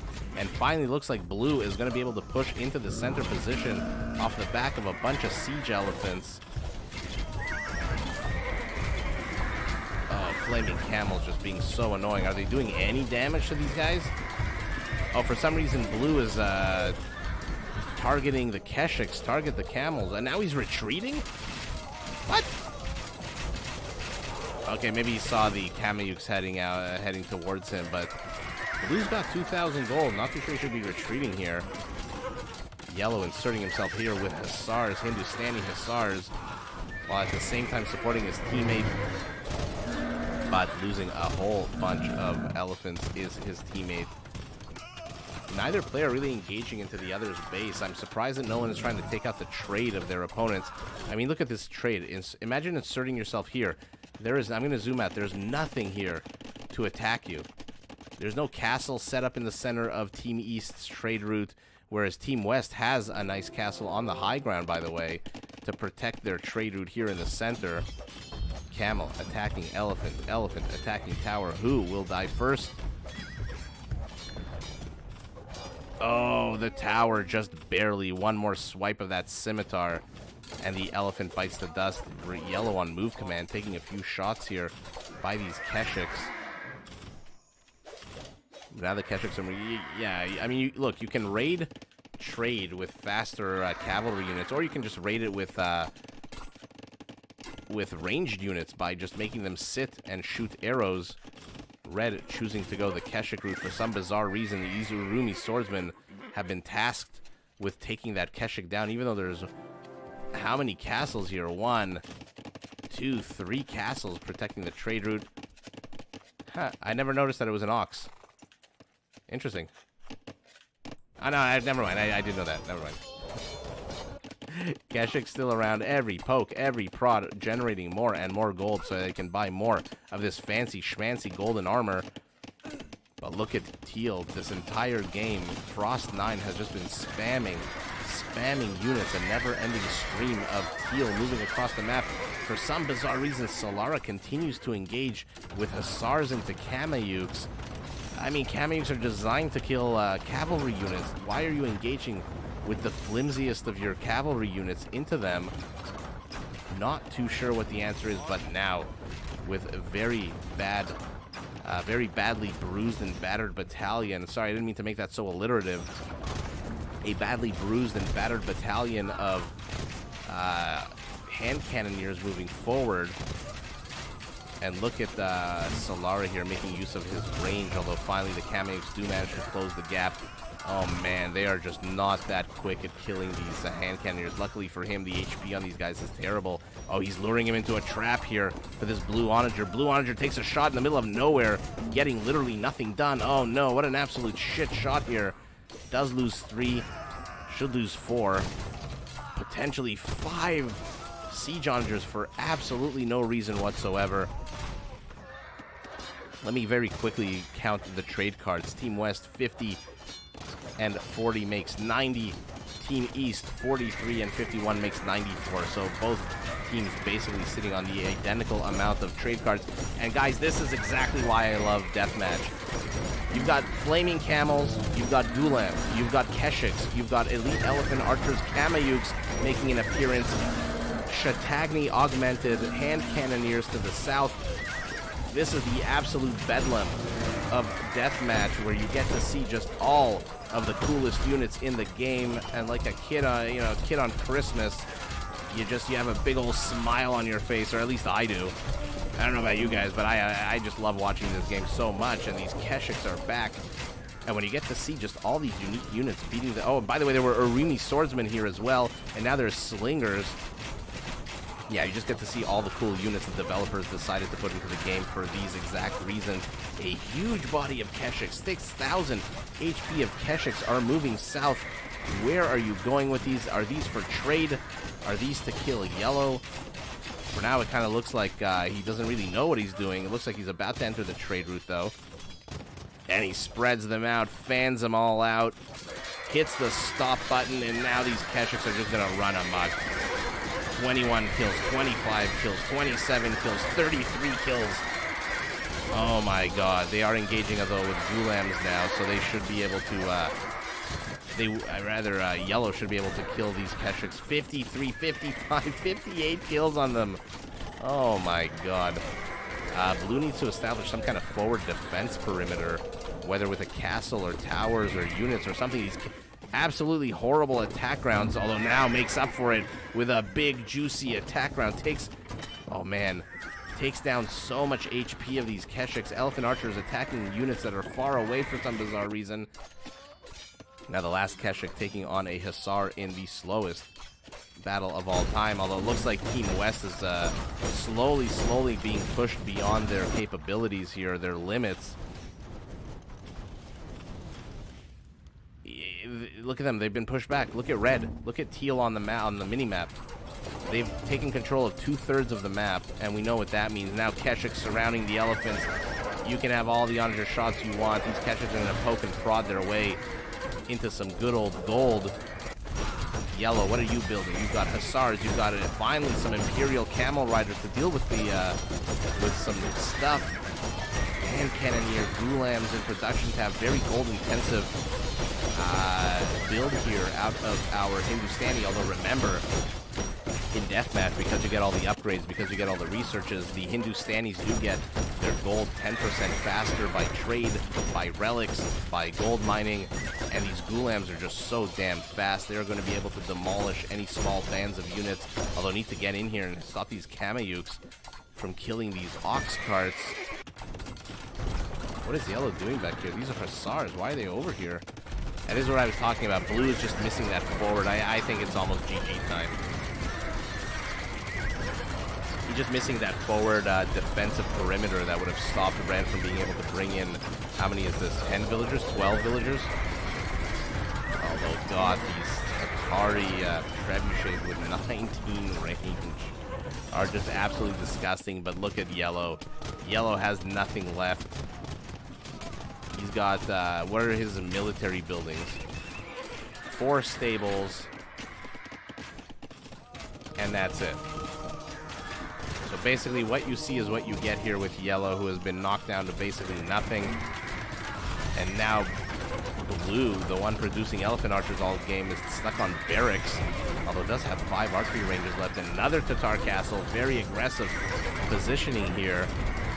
Keshik's doing their best to enter the alleyways of the village, of the city, of the settlement, so they can start getting more gold. Take a look at the bottom right of your screen. That gold count going up little by little by little, every poke and prod. Oh, God!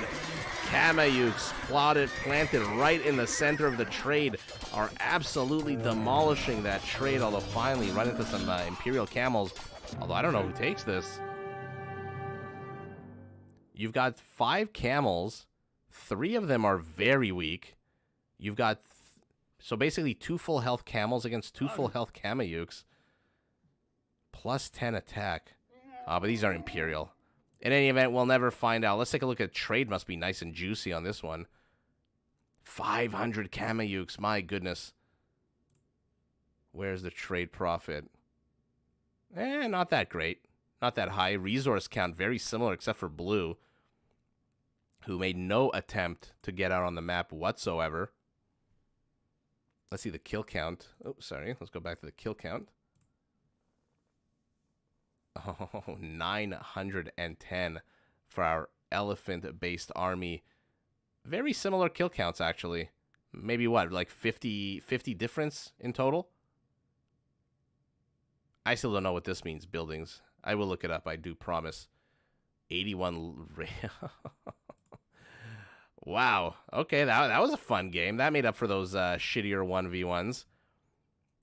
Oh, and look at this. Huns, Turks, Celts, Bengalis. So this is the last, I guess, in a series of 4 games that these teams played. Yeah, Brian, a very GG.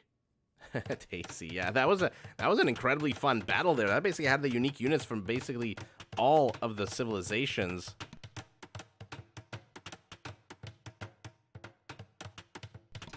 Let's take a look at our teams now. This is going to be Team West, so of course it has to spawn saying East. Luckily, I can use my left hand here for that, for both of those. Okay, so Frost 9, this time as the Turks. Hydra as the Huns. Opposing them, Zayu as the Celts, and the Bengalis by Solara. Immediately going elephants. Not a bad choice for him. Definitely don't want to see any Radas on the field. They absolutely are the most hated unit in the game. And let's take a look at this map. This also seems to be an Arabia-esque map, although this one's called Serengeti. Actually, is Serengeti the one where I saw Bush A? You know how there's always a Bush B? It does have the baobab trees, which I absolutely love. My goal in life, one item on my bucket list is to go to Africa and actually see these in real life. They're apparently like very, very pretty. But anyway, you know how there's like a shrub B in a lot of these Arabia maps? I think it might be, or is it Africa clearing that's shrub A? No, this is shrub B. Or is it shrub A that's missing? I don't know. In any event, enough about shrubs. Hydra engaging very quickly into Zayu, plopping down a lot of infrastructure in the middle. Let's see if this paladin notices the villager. He does not. The villager runs around him. Our Bengali. Extra pierce armor. Yeah, not a lot of elevations. There's a few hills here in the middle. And it looks like some of the players are built in a bit of a depression here with a lot of high ground around their base. But yeah, not a lot of high ground whatsoever. Arid, desert cracked, salty plains of Serengeti. Our Hun doing what the Huns do best. And here we go. You wanted to see Tarkans. You're getting to see Tarkans. What is Red building in response to this? An incredibly slow army. So we're basically seeing the matchup we saw in that 1v1 with LSD and what's-his-face, Robin. Except in this case... Oh, God. Except in this case, our Celt opens the fight with a massive volley from these siege onagers. Yellow at the same time, though, pushing in our Bengali, saying, I know people hate this civilization. I'm going to show you why you shouldn't. Camel riders will be able to take away a lot of HP of these elephants. In any event, our Celt doing a lot better in this game than the Celt did in the 1v1, continuing to get these annoying attack rounds. Oh, I mean, you're killing halberdiers, which is fine, but, you know, better to kill maybe the, there you go, get the paladins. Woad Raiders added into the mix. Again, not the most powerful unit against paladins, but should do the job. More and more elephants moving forward. 12,000 HP, and we're not even done yet.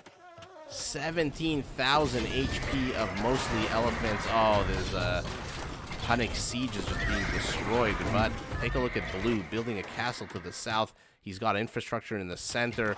He is gathering more and more of his troops, and Red, for some reason, is spawning siege hunters right into the hands of these paladins. How many barracks does he have? Only 6. That's way too few. You need at least 11 right now. You are being swamped as Red. For some reason, I'm getting a massive, massive amount of deja vu watching this game. I don't know why. Elephants, again, tied to the slowest unit. Untie them, untether them from the siege elephant. Let them get to the battlefield already, for God's sake. Janissaries backed by heavy scorpions. Surprised that that is holding up as well. It is. These elephants, again, they don't attack on the highest, but how the hell do you deal with 9,000 HP of elephants? It looks like our Celt is in trouble, though. He looks like he's about to collapse. Looks like this game is potentially already over before it even started. Yellow making no effort. What the hell is this? Oh, yeah, sorry, I had a brain fart for a second. Red looking to plan an exodus here. Where are his villagers, though? I don't think he'll be able to even get villagers out of here, to be honest. Elephants retreating yet again, tethered to the siege elephant. Why? Why are you tethering your unit that moves 50% quicker to the unit that moves 50% slower? Oh, I absolutely don't get some of these moves by some of the players. Maybe they're just microing so fast. A small band-aid solution here by Solara to send a few elephants. Interesting that, you know what, you don't see the shape of the unit behind this rock formation. That is very interesting, right? Usually you see like this, the outline of the unit. When it's behind here, you don't. I never noticed that. Although how many times have I played on Serengeti? Probably not many. Okay, more and more reinforcements coming south.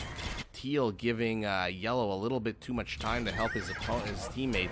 I mean, look at this. Again, you don't see the outline. That's incredible. You can hide. Look at this. The elephant just disappears. What? I didn't know this was possible in Age of Empires. Oh, wow. Okay, we learned something new today. Cav archers here ready to greet any red villager. Somehow Red has managed to sneak a single villager here. He's building a nice town center. Blue pinging his teammate, saying, hey, look at what I'm about to do to this guy. Although Blue's army is also basically non-existent. It's surprising that right now the teams have identical army supply. Somehow Red still has 40 halberdiers. Although it will have a lot fewer if he keeps throwing them away, attacking this castle. More and more villagers coming out of him. More and more Teal pinging over here. Not sure exactly why. Maybe he wants to move his army south. For now, they're not really moving at all. 22 heavy scorpions. Yeah, what an amazing place to hide your king in regicide. There you go. Anyone watching this stream, do yourself a favor. Play regicide with someone you hate, and then just hide your king behind this rock formation, because apparently you do not see units there. Oh no, this is a bad trade for Blue. He is going to get overwhelmed by these Celtic halbs. Remember, they do move a little bit quicker. Not that I think it gives them a real advantage here, but he absolutely shredded Blue's army. Although Blue rebuilding very, very slowly. Does have only 30 army supply. Teal pinging here says, hey, I got rid of the castle. Now let's get our trade up. We'll discover. Let's see if he discovers these two. Yeah, he sees them. Elite Janissaries very quickly walking over. I don't think they need to get that close, but they are going to kill those villagers. Now Blue is being attacked by Yellow, who has pivoted south, but Yellow, by pivoting south, has exposed his own flank, or rather the front of his base. What are you building in here? Please don't say ratas. Oh, he's building ratas. Red somehow still holding, managing to get one of Blue's castles. Oh yeah, no, patrol will find them. We're just joking around. I don't think you can hide. I think plus that spies function will show exactly where they are, but it's just hilarious. Because usually, even behind a tree, you see the outline of a unit. You know, you see the outline of the gold, for example. But this, where are you? This is just like, look, you don't see the edge of the house here. Okay, learn something every day about Age of Empires, guys. I am definitely not one of these people. Oh man, go on Reddit. There are a lot of quote-unquote experts who know everything about this game. I don't think even the developers know everything about this game. It's just such an incredibly complicated RTS. Yellow, though, now under attack. What is he building? Radas. How many has he got here? 7 in here, 11 in here. 20 Radas are not going to stop whatever the hell Teal is about to throw at him. Although Blue now looks like he's being dislodged. Hydra in trouble. What is he sending here? Tarkans to raid. Trade not the greatest because they are not as fast as the trade cards. In theory, they will not ever catch those trade cards. Plus, there's castles being placed here by Red. Take a look. We had a base for a base. Absolutely fantastic location for a base trade on the exact same side. Whereas Teal, though, oh man, if anyone wins the game, it's going to be Frost 9 for his team because there's literally nothing that Yellow is doing to support this. Red needs resources. He needs to get a bunch of Woad Raiders out and just absolutely swarm this position in conjunction with Yellow's army. Okay, I mean, Yellow's gathering an army here. What does he have here? 13 Radas in melee, in range, 13 elephants, and 7. So 20 Radas. And a bunch. And look at Blue. Blue's base is completely gone. He's been knocked down to 28 villagers. Even Red has 90 villagers. Blue, you know, probably LOLing that his opponent was like, yeah, let's get some trade up and running. He's like, buddy, I'm about to lose my entire base. And now Red is moving forward. Somehow Team East is holding this, and now we've got a big old engage. There you go. Don't be afraid to lose your elephants. That's what they're there for, the good old meat shield. They are just going to swarm over everything. And our Turk has overstayed his welcome. Bengali Radas also chasing down. No! Guys, lesson. Stop tethering your fast units to your slow units. Don't tether your Rada that moves at a 1.43 to your elephant that moves at a 0.94, because that is a good recipe for never catching your opponent as they retreat.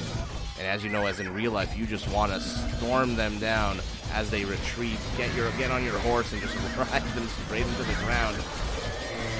Teal and Blue are managing to hold the line for now. Where is Red with his 17 siege onagers?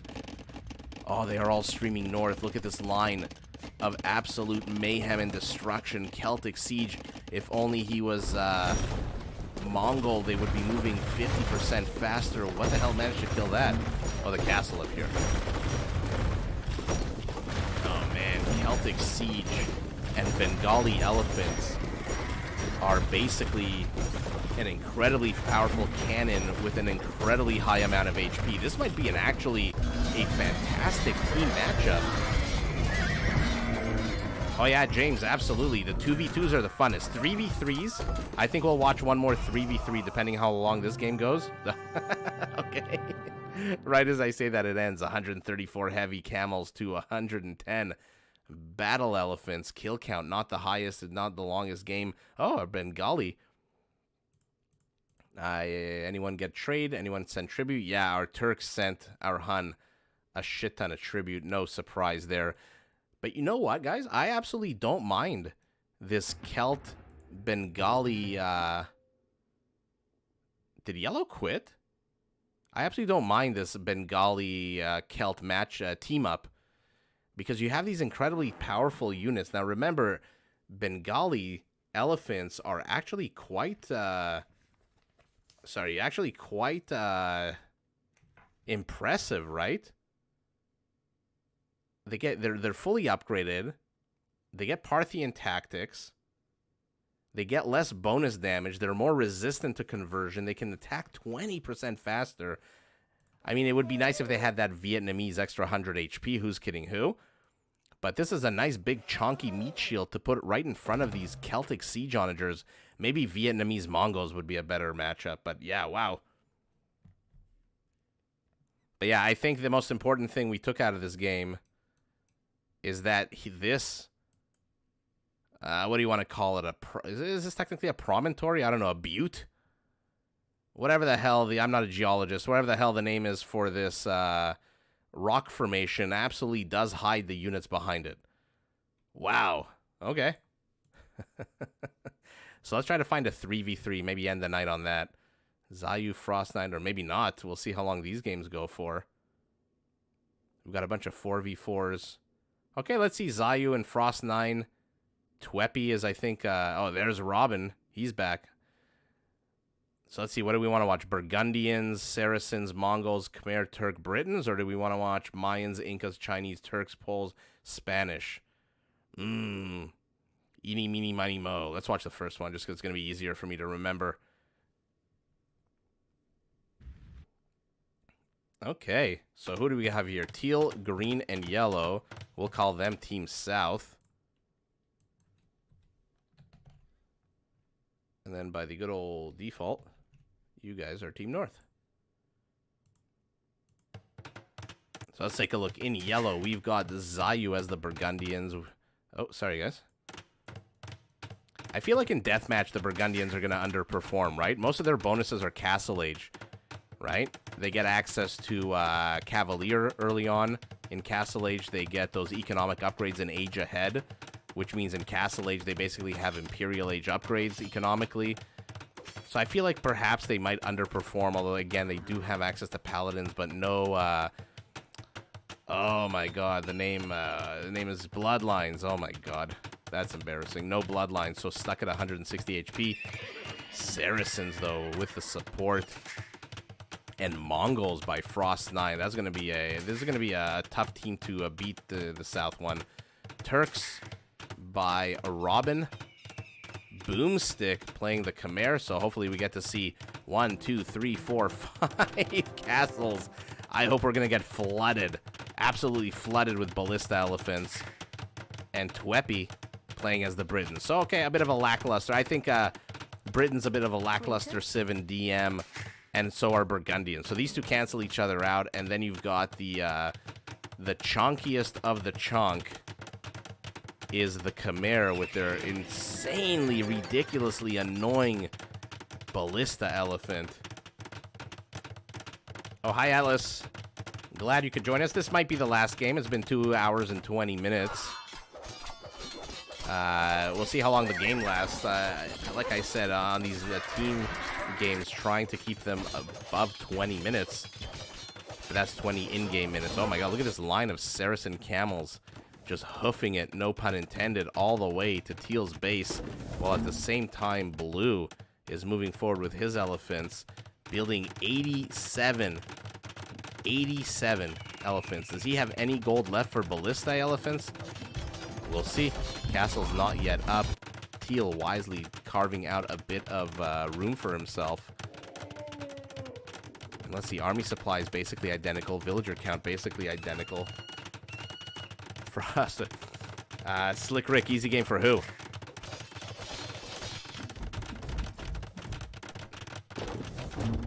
Oh, managing to get these elephants to back the hell off. Not sure he really needed to with these Saracen camels, but where are the Mamelukes? Yes, finally, 30 Mamelukes. I hope we're going to get to see a whole bunch of Mameluke. Custeliers out as well. I know they're pronounced Custelier, but there's absolutely no way I'm going to be able to keep saying Custelier, Custelier. So I'm just going to call them Custeliers. Big engage here. Saracen taking on 2 opponents at once. Immediately gets wrecked. Immediately has to retreat. Look how fast. This is what I was talking about last game. Look how incredibly fast these Mongol siege onagers are. It's absolutely disgusting. Look at them. I mean, they're not moving right now. The caster's curse. Every time I say look at this, the opposite happens. But look at them. Look how fast they are. Absolutely bonkers. Let's see what's going on here. Purple moving forward. Our Briton wisely choosing to go with a mix of halberdiers and longbows, which means he has 6,000 gold still left in the bank. No point in building cavaliers just yet to throw them against these Fusiliers. Longbows don't really need to move this far ahead. You've got 12 range for a reason, like I was yelling at the screen last night when our Briton player was just closing way too close. Look at these, oh my god, these onagers continuing. You may have just heard my stomach growl. I am a little bit hungry. Putting together that IKEA cabinet was not fun. So I am definitely looking maybe forward to maybe I'll order a sub. Yellow pinging here. He wants support from his Saracen teammate, and in come the Mamelukes. We'll see if they can make any dent in these ballista elephants. Not something we've seen very often. Yeah, I don't know how well they'll do, but I'm excited to see. For now, though, a shit ton. 83 Khmer elephants moving in. Oh my god. Mangudai all the live long day. You are not going to kill this many. Look how many freaking elephants. Oh my god. Absolutely beautiful to see, but they are clumping. They are not being micro. They're taking a little bit too much damage. Their HP is also already down. 4,000 Mamelukes inserting themselves in here. Longbows look like they've been sniping them all the live long day. And now Fusiliers doing what Fusiliers do best. I think one of the best hit and run units in the game. Anything with a charge meter is a good old hit and run unit. Okay, let's see how well they do.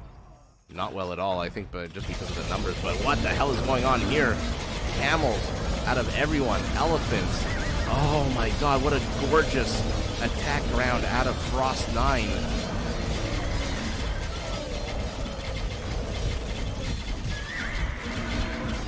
Oh man. Uh-oh. Elephants moving way too far forward, but Green may not like the fact that he just lost a shit ton of camels himself and losing even more. Or will he care? Is there trade? Yes, there is. I find in 3 versus 3 games, the trade does manage to come forward a lot quicker. Now, this is an interesting combination of civs. You've got your big old chunky ballista elephants in the front, and you've got how many? My god, 84 longbows in the back. Although they are entering castle kill zones for some bizarre reason. Fusiliers running away. Needs to get their HP back up a little bit. They're down 2,000 HP. And other parties have disengaged, rebuilding their armies. But take a look at our Briton sitting on 4,000 gold. He has more... excuse me. He's got more gold than the entire other 5 players in the game combined. Although finally starting to spend it on what?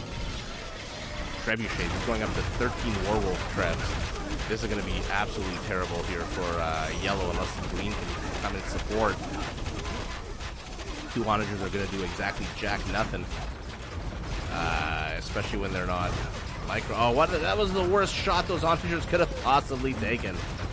Oh, that is gross. But at the same time, Frost 9, Slick Rick, I suspect you meant the game will be very much in favor of Frost 9 with the Mongols, and so far you are absolutely right.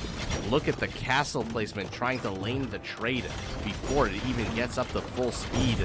But at the same time, Purple pushing in. What are we watching, a Rage Forest match? One team pushing into the north on the east, one team pushing into the south and the west. I'm trying my best not to confuse directions. Mongol Mangadai trying to snipe these elephants. They are not going to do that good of a job. Needs to retreat. This is not the unit you want fighting a fully upgraded Khmer battle elephant with that extra. Oh my god. Oh, that's so gross. +7. Fusiliers running around. What else is he building? Yellow's not building anything. What are his resources like? No food whatsoever. But will he need to? Our Saracen moving forward. Oh, these Briton longbows so close to taking a big old shot to the face. Saracens, though, with an amazing siege onager attack round, or maybe it wasn't an attack round. Got that Treb out of the way. Camels engaging into elephants. Again, Green is getting hammered by his own teammate. Needs to micro these camels a little bit better. Whose Treb is this? Frost 9's Treb, okay.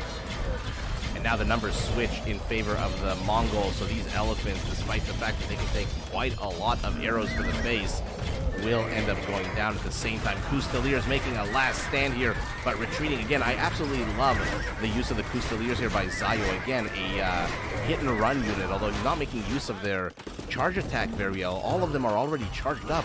They attack on a 40. He needs to get them engaged immediately. It looks like Team South, though, is the one driving the bigger wedge into their opponents. Oh my god. Mongol siege to the right. Saracen siege to the left, and it looks like Team South is just going to swarm over their opponents right now. Okay, Fusiliers finally doing what they're designed to do, which is charge, run away, charge, but engages a bit too much, dies. I think Teal needs to send a little bit of help here to the west. If he does, it might just be GG right away. Because Teal is doing an absolute fantastic baller job.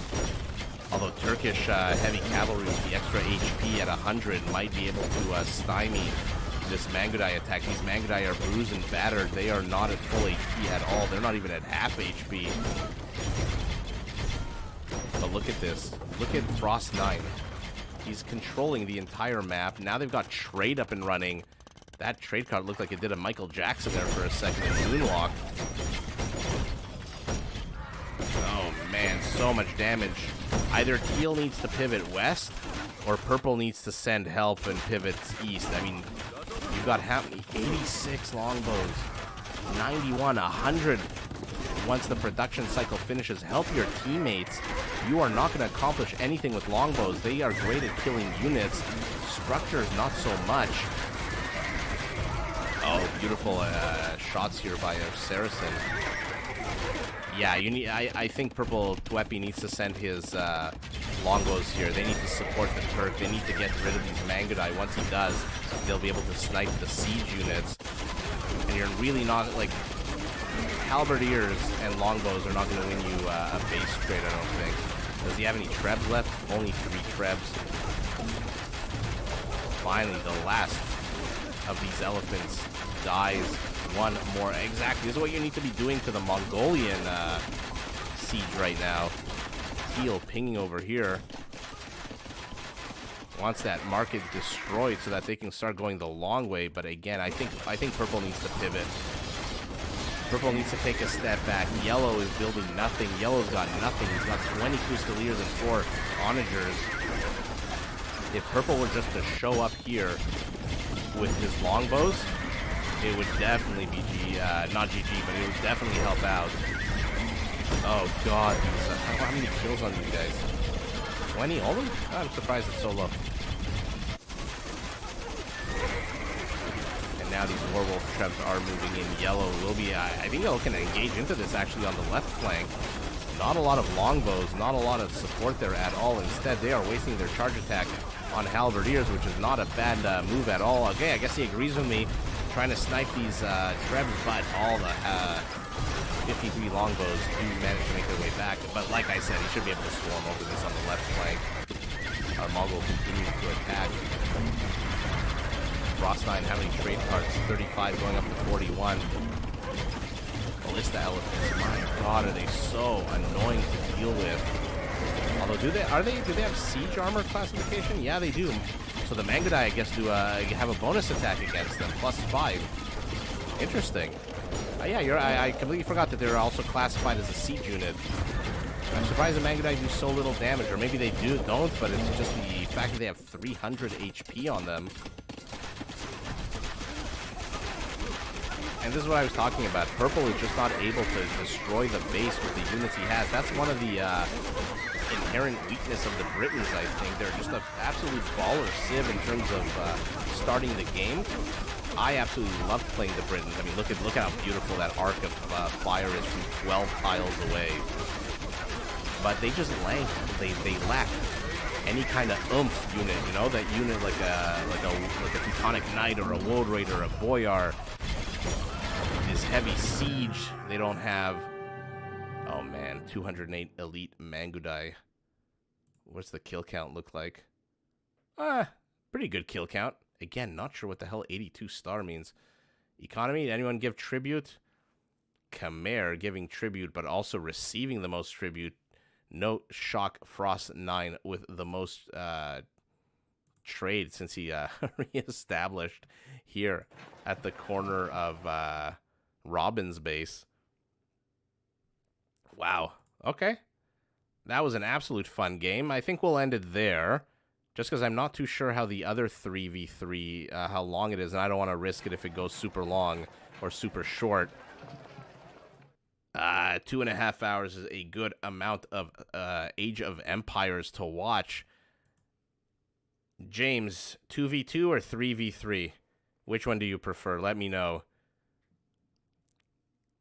2v2, I think, has more of immediacy to it, right? You're under attack or your teammate is under attack.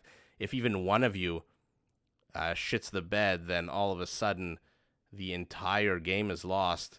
3v3, you have a bit more of a relaxed approach. Look at this.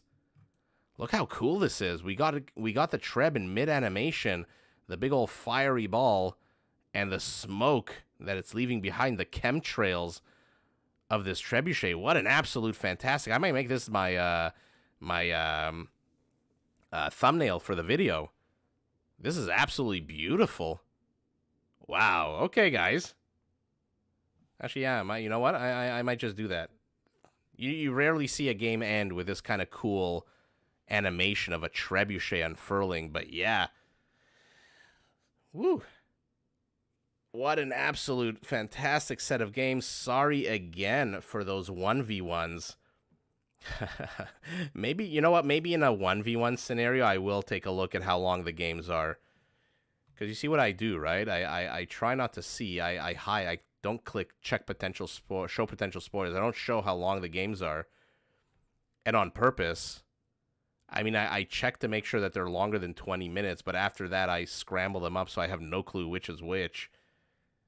Yeah, James, definitely GG, but yeah, 2v2s, 3v3s, also a lot of fun. 1v1s can be a lot of fun, too. The problem was, in those two matchups of LSD and, who was it, Robin, just a lot of weird gameplay. I don't know. In any event, thank you to everyone who joined. Thank you to everyone who has, you know, hanged out with me, hung out with me for 2.5 hours. To all the new people, welcome. Like the video, subscribe to the channel. To all the ballers who have already done all that, remember to like the video, enable notifications. I am potentially toying with the idea of pushing back the live stream by an hour. So from 7 p.m. Eastern to 8 p.m. Eastern, not Eastern. I'm potentially playing with that idea. I don't know just yet. I'm still trying to figure out the whole algorithm and when is the best time to cast and when is the best time to post. The channel's just been around for under 5 months, so still getting my, sea legs underneath me. And for now, though, glad that we can keep watching these incredibly fun games. Like I said, I'm glad there's people out there who share my passion for not only the game in general, but deathmatch. This is how I grew up on Age of Empires, so it's fun to me to share this with you as opposed to more standard random match games. Although, believe me, I do have a few random map games that I do want to stream live, especially there's like a series between a bunch of really, really high elo players. I'm talking about like 2,600 plus elo players. Those are always super fun. So stay tuned. For now, the live streams will continue at the same time until I make a community post. And like I said, if you're new to the channel, feel free to subscribe, comment, argue with me, do anything and everything. Like I said, there's a lot of people out there who think they know everything about this game. I am definitely not one of those people, and I enjoy learning as much as we can, especially since, take a look at last game. We learned that if you play on Serengeti, make sure you play Regicide, because you can definitely hide your king behind that, whatever the hell it's called, the butte. I think it's called a butte. Yeah, I don't know. It looks like a donjon made out of stone, basically. Yeah, thank you, Slick Rick. Thank you, Brian. Appreciate you guys. And, yeah, stay tuned. We'll see you guys all tomorrow if you can make it. If not, I'll see you the next day. If you can't make it that day, I'll see you the day after. I am planning on doing daily live streams on YouTube. I know a lot of other casters go on Twitch and Facebook, but I just like I like YouTube. Atlas, thank you so much for joining. James, hopefully some of this stuff will help you in your games. You'll see, you know, even mistakes that people make, even the way they play. I'm always glad you can learn from people's wins, you can learn from people's losses. So I'm going to leave you all on this image of a Treb, which I'm pretty sure I'm going to make my thumbnail for this live stream. I mean, how cool is this? The chemtrails of the Treb with a big old fiery siege engineer's ball here. And it is ready to unfurl, ready to destroy what? I'm not too sure. A house? Okay, we'll leave the house part out of it because that's a little weak. Weak sauce, but... yeah, anyway, guys, thank you so much for joining, and I'll see you all tomorrow. Good morning, good afternoon, good evening, wherever you are. And yeah, we'll see each other soon. Take care.